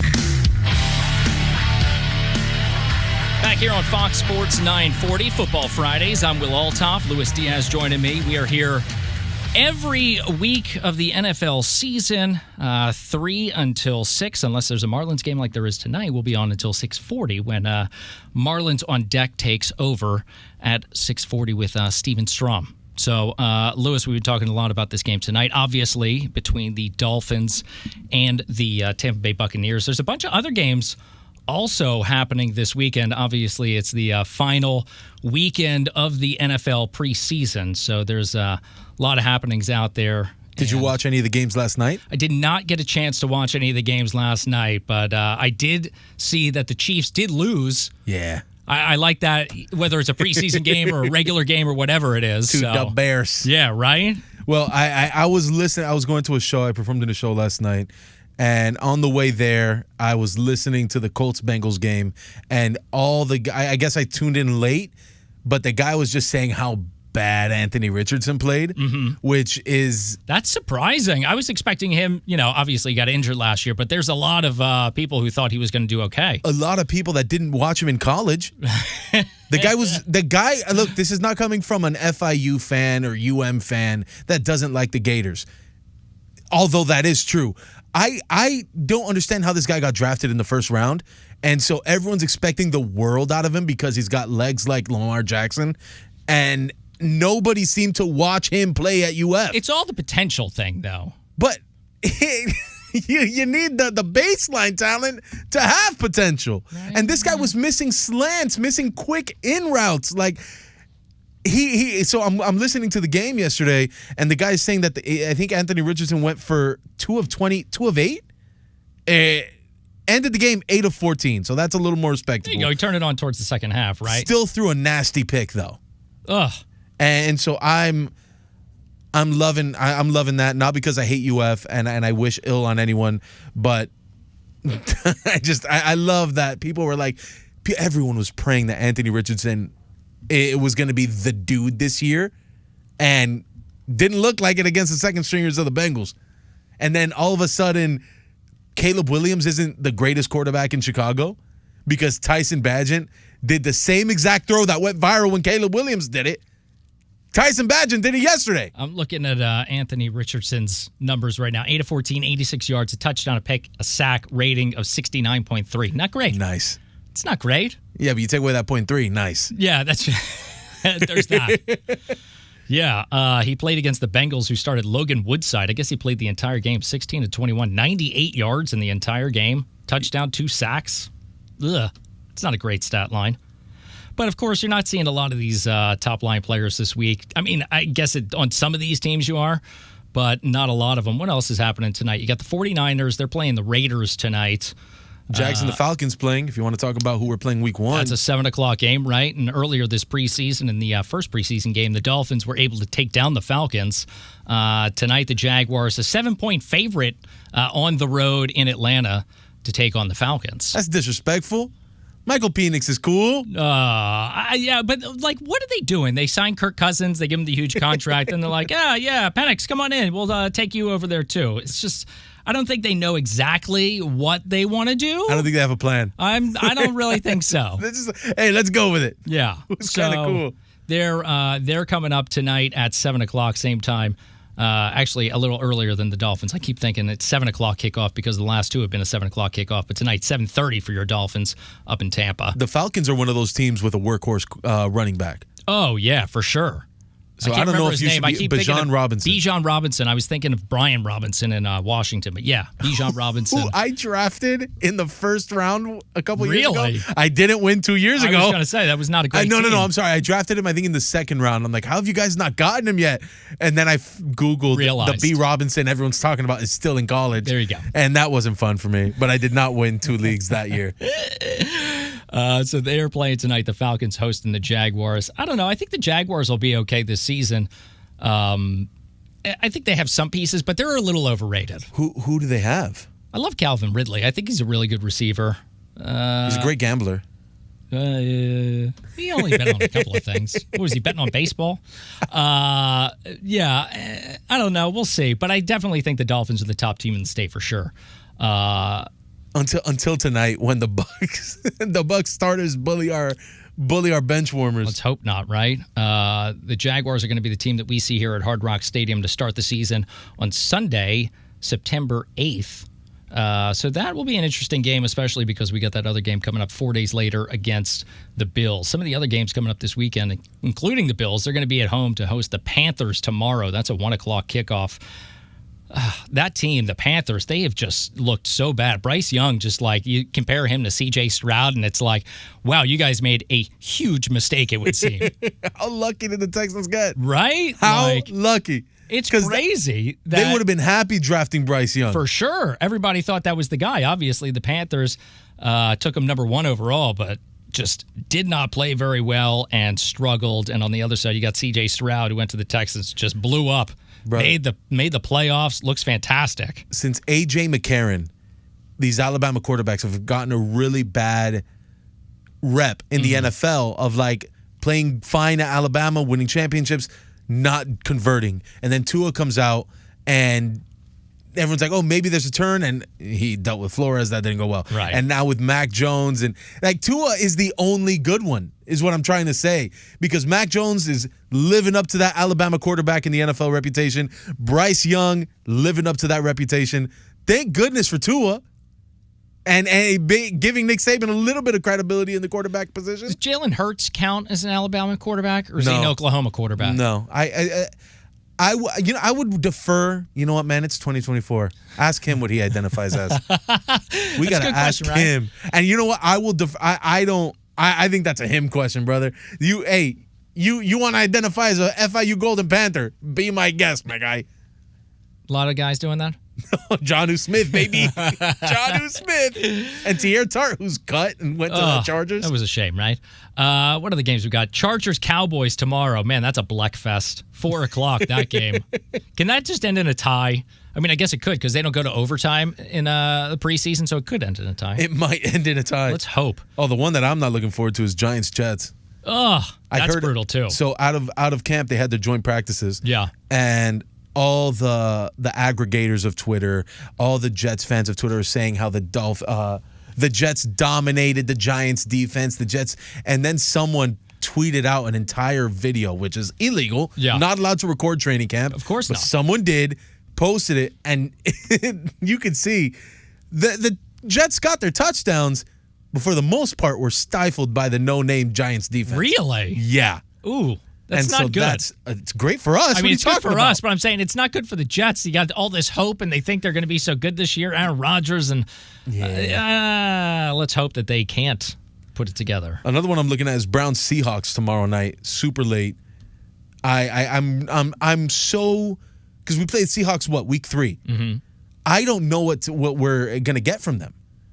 I don't know what to expect. What is Geno going to do this season? You think he'll have a consistent? You think he'll have another good season this year, or you think it's over? I think he had that great season. What was it, 2 years ago? Right. Because it coincided with Tua. I remember Tua started blowing up and Geno at the same time. Yes. And then Geno kind of whittled down last year.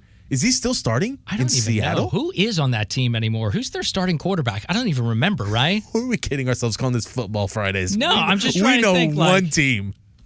We definitely know the Dolphins. Oh, well, I was talking about the Buccaneers. Yeah, no. Geno Smith, starting quarterback still. Poor them. Poor Seahawks. But they still got some players. But Well, they got the sexiest dude in the NFL, DK Metcalf.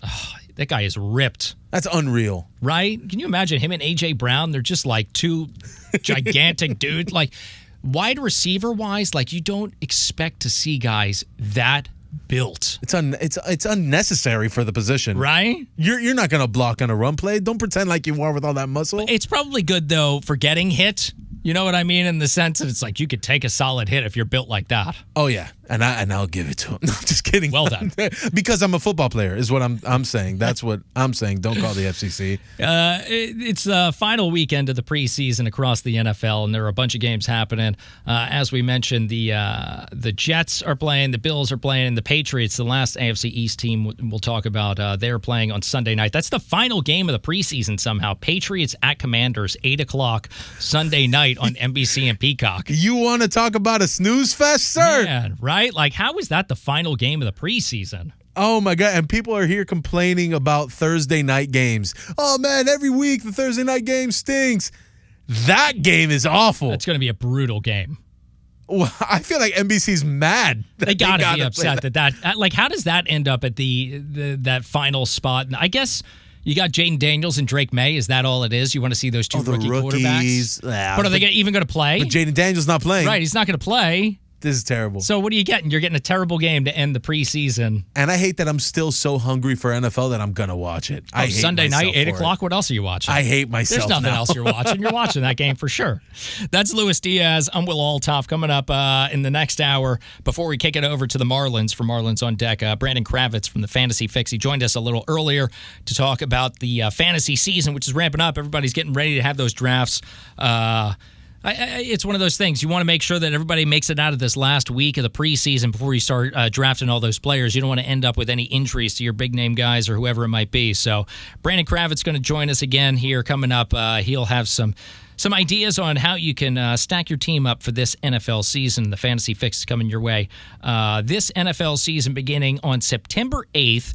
Here on Fox Sports 940 Miami. That's Luis Diaz. I'm Will Althoff. This is Football Fridays, taking up to the Marlins here on Fox Sports 940. I'm always fascinated, Luis, about how, like, you don't have to pick a quarterback, like, anywhere near the top few rounds. You could just pick a guy in, like, the 6th round, and they'll get you, like, 3,500 yards, 22 touchdowns. Yeah, I mean, and if you're like me in a league that everyone hates Tua, and you know he's going to be around in round 7, I don't get my starting quarterback until round 7. Right? Let your hate fuel my team. There you go. I don't know if I mentioned that I won 2 separate leagues last year. I've heard about this. And I've got the belt to prove it. And I think one of the things, too, is that, like, there's going to be guys who randomly show out after week 1. You're going to be like, oh, there's a great starter. Like, who was thinking Brock Purdy was going to blow up, right? No, and all exactly. of a sudden, like, if you're able to grab somebody like that, I mean, sometimes I guess maybe you don't even have to draft a quarterback, right? You just wait for who's left over, just grab somebody, and then after week 1 go, okay, well, that's going to be my starter. And No, I mean, you technically, they won't let you leave the You draft. have to have somebody. Like, I've tried to go through drafts without getting a defense and a kicker, and they're like, Right? no, you're automatically going to get one. right? Like, you have to. Just give me somebody after we're done with the draft. Just throw a kicker on my team, and I'm good. Brother,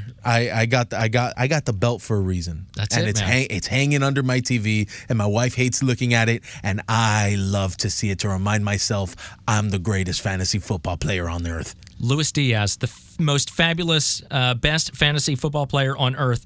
He is going to join me for the next segment. This is a Luis Diaz creation, the Walter Merca-Dolphins segment. I don't know if you give me credit to make me the one that gets fired over it. No, because it's so good, and I am so bad at saying it. I'm terrible.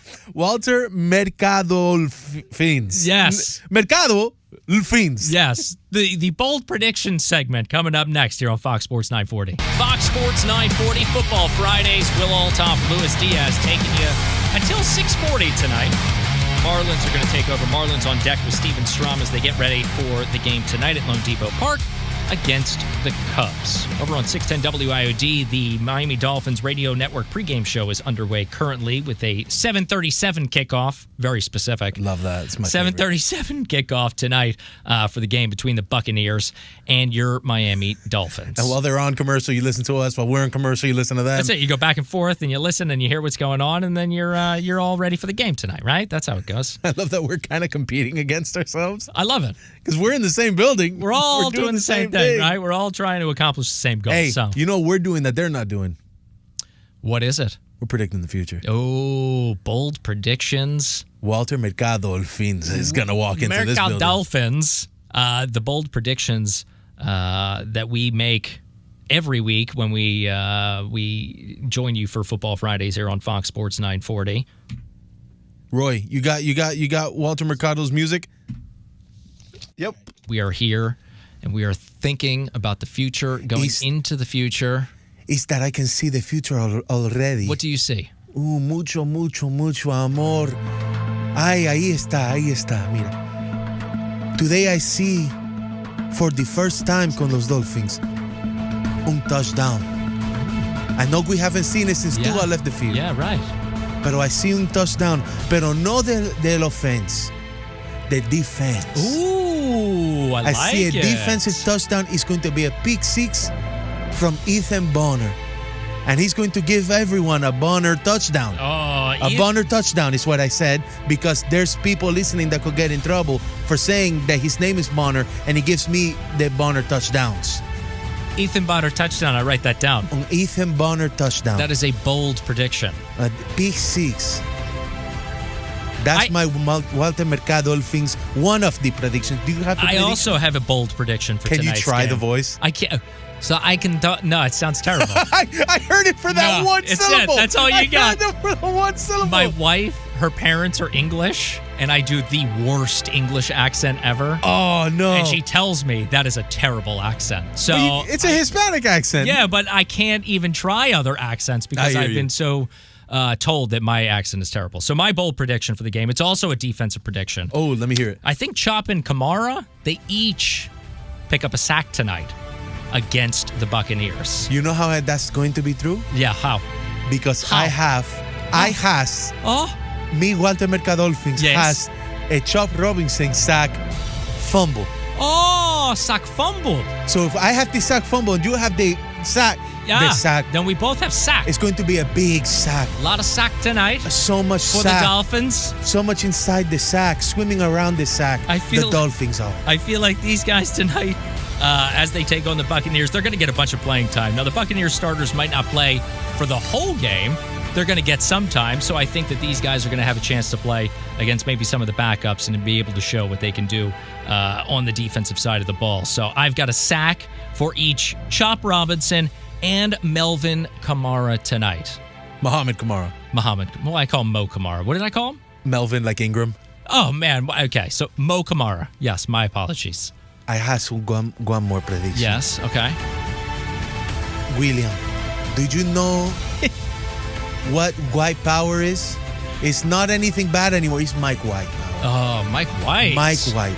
He's going to throw for 200 yards and 2 touchdowns. Ooh. In the first half. Do you think in the first half? Okay. Because he's only going to play the first half. So you think he's going to solidify the job as the backup QB as a result of this? It's going to be so solid, they're going to think he's Ethan Bonner.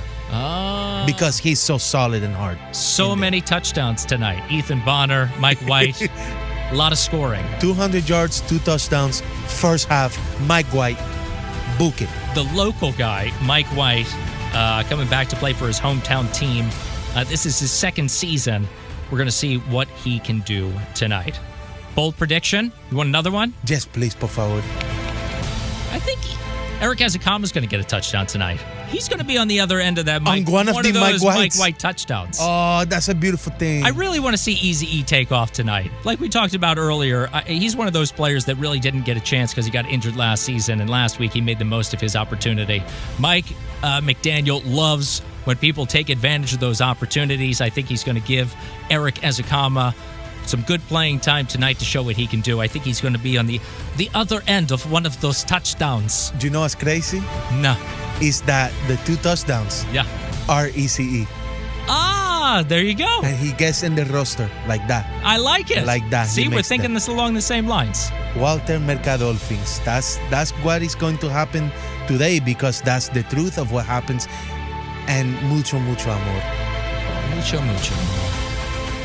That is the bold predictions this week for our game tonight. How about the way Walter Merca-Dolphins pronounces Bonner? Yeah, right? I almost thought he was saying something else. Yeah, it was a little off. But, when you're predicting the future, you can do whatever you want. I guess he can do that because he's Walter Merca-Dolphins. Yeah, exactly.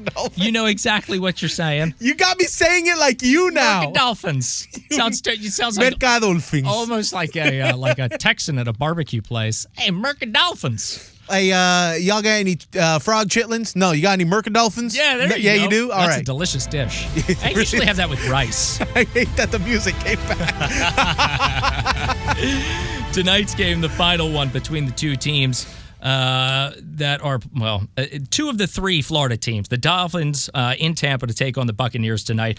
The Jaguars, the other Florida team, that is the team that the Dolphins will take on the first game of the regular season, which is going to happen 2 weeks from this Sunday. It's a long time off between those games, but hopefully we have a nice, clean, fun game tonight between those two squads, and that some of these predictions come true. Coming back on the other side, Lewis and I are going to wrap things up before we get you set for Marlins tonight. They are at home, Lone Depot Park, to take on the Cubs. The 7:10 first pitch, 6:40.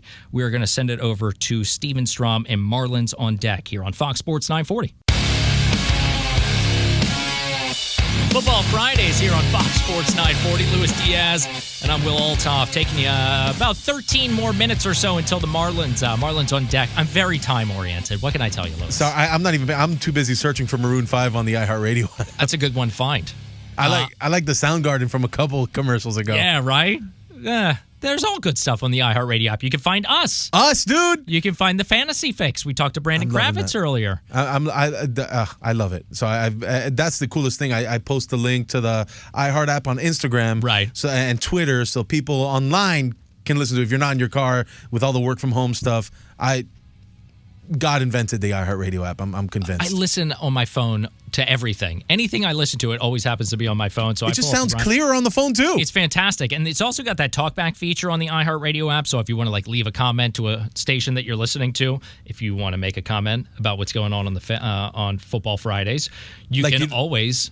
You don't have to call in. You don't have to call. You can leave a little 30-second message. There's a little talkback button. You can leave a little 30-second message. Hey, you guys are the best.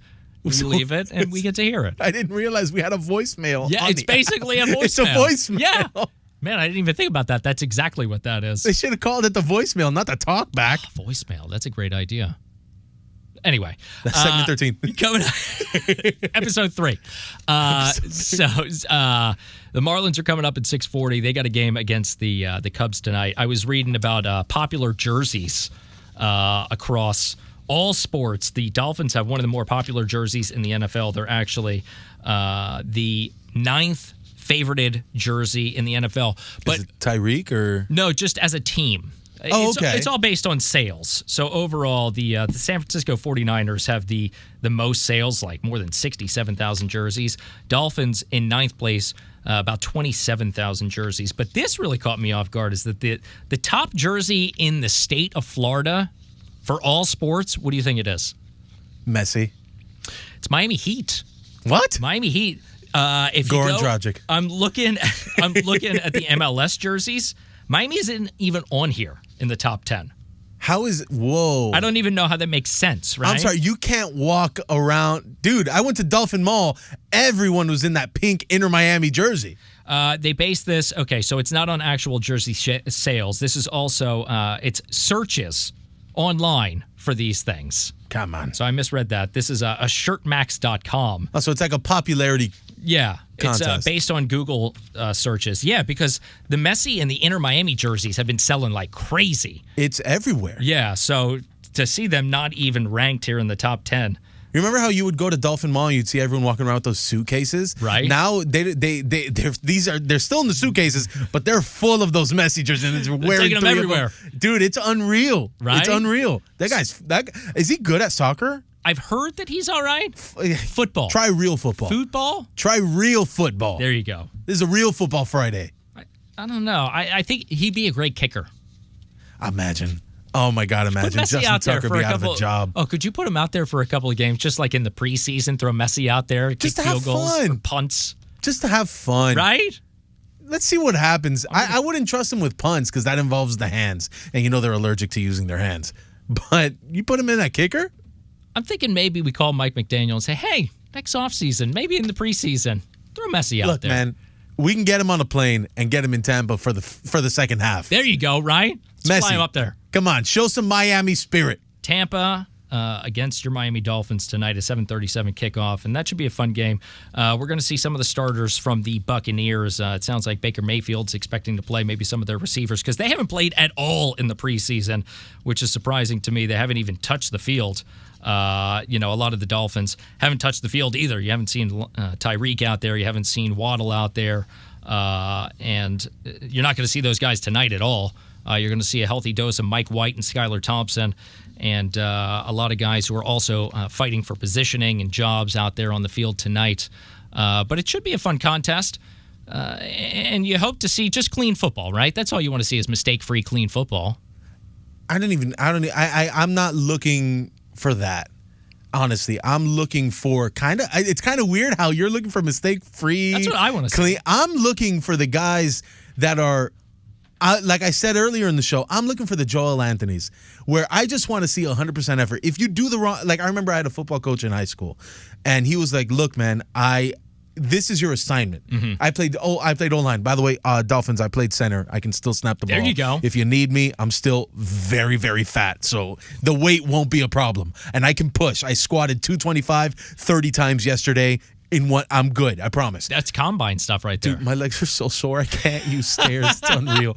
But I can still snap the ball. What I'm saying is, if my assignment was to block, pull around and block the end, he's nowhere to be found. Don't just hit somebody. Right. And even if I mess up, as long as I mess up aggressively, right, that was still considered not a win, but not a loss either. And that's what I'm looking for today. If you are one of these fringe players, like I look at the linebacker position and the cornerback position, there's a lot of guys in those meeting rooms right now that are not going to be here in a week. Right. Be willing to make that mistake. Play hard. Look at what Elijah Campbell did yesterday. He almost last week. He decapitated a punt returner. That guy's got CTE now. You want people to talk about you. Make the mistake. Play aggressively, and if you can do that without making mistakes, even better. But make a name for yourself, man. If you're out there in receiver, don't shy away. Don't run out of bounds. Lower your shoulder. Get a couple extra yards, unless time is of the essence, then yeah, go out of bounds. But that's what I want to see. I want to see people hitting hard, making a name for themselves. And I want to see Muhammad Kamara and Chop Robinson really fire off the edge, destroy a quarterback. I want to see Storm Duck jump a route, and if that means that they get you with a double move and you're in the dust, sorry, fine. I guess I'm not happy about that, but at least you went as hard as you could. I feel like there's going to be a lot of that tonight because there are guys who know that this is the last opportunity, at least on this roster, be it the Dolphins or the Buccaneers. Yeah. So they want to make sure, hey, let's get some good tape out there, and then maybe if I don't make this team, I have an opportunity to make one of these other teams across the NFL. So I think you are going to see some hard-played football tonight, and hopefully just some good plays. You want to see solid, good plays. I mean, if they're just out there running the ball and doing dink and dunks all night and nobody's really making those big plays, it's like, okay, well, it's still football. But you hope one of these guys who are fighting to make a team makes one of these huge plays, and you're like, yeah, that's it. That guy deserves a spot. I think of, and I know we shouldn't bring him up, but a certain formerly accepted R&B singer that had problems with aiming where his urine went. Mm-hmm. And that clip of I'm fighting for my mother-loving life, man. Right. That's what these guys need, that mentality. Not of the other stuff he did. Yeah. But I need Braylon Sanders to realize I might get. There's a better chance I get cut than I get made on this team. If you're going out there on a route, give it your all, bro. If you're if normally 9 times out of 10 you realize if you jump up you're about to get your legs taken out from under you, today is the day you jump up and you hold on to that ball and you make that catch. Go for it. That's what I'm saying. That's what I want to see. And I think today's going to look a lot more like a college game where it's a lot more high-flying, high-intensity, and that's what I'm hoping to see. I don't want to see what we've seen the last 2 weeks where it's calculated. Do not make the mistake. Play safer. Take what you can and don't take anything else. I think it's going to be a fun game tonight. I hope to see that as well. Good football, good players, good plays, guys making plays, hoping to make teams, whatever it might be. The Buccaneers hosting your Miami Dolphins, a 7:37 kickoff. That is Luis Diaz. I am Will Althoff. We'll be back next week for another edition of Football Friday. We appreciate you joining us and everybody on the other side that helped us tonight.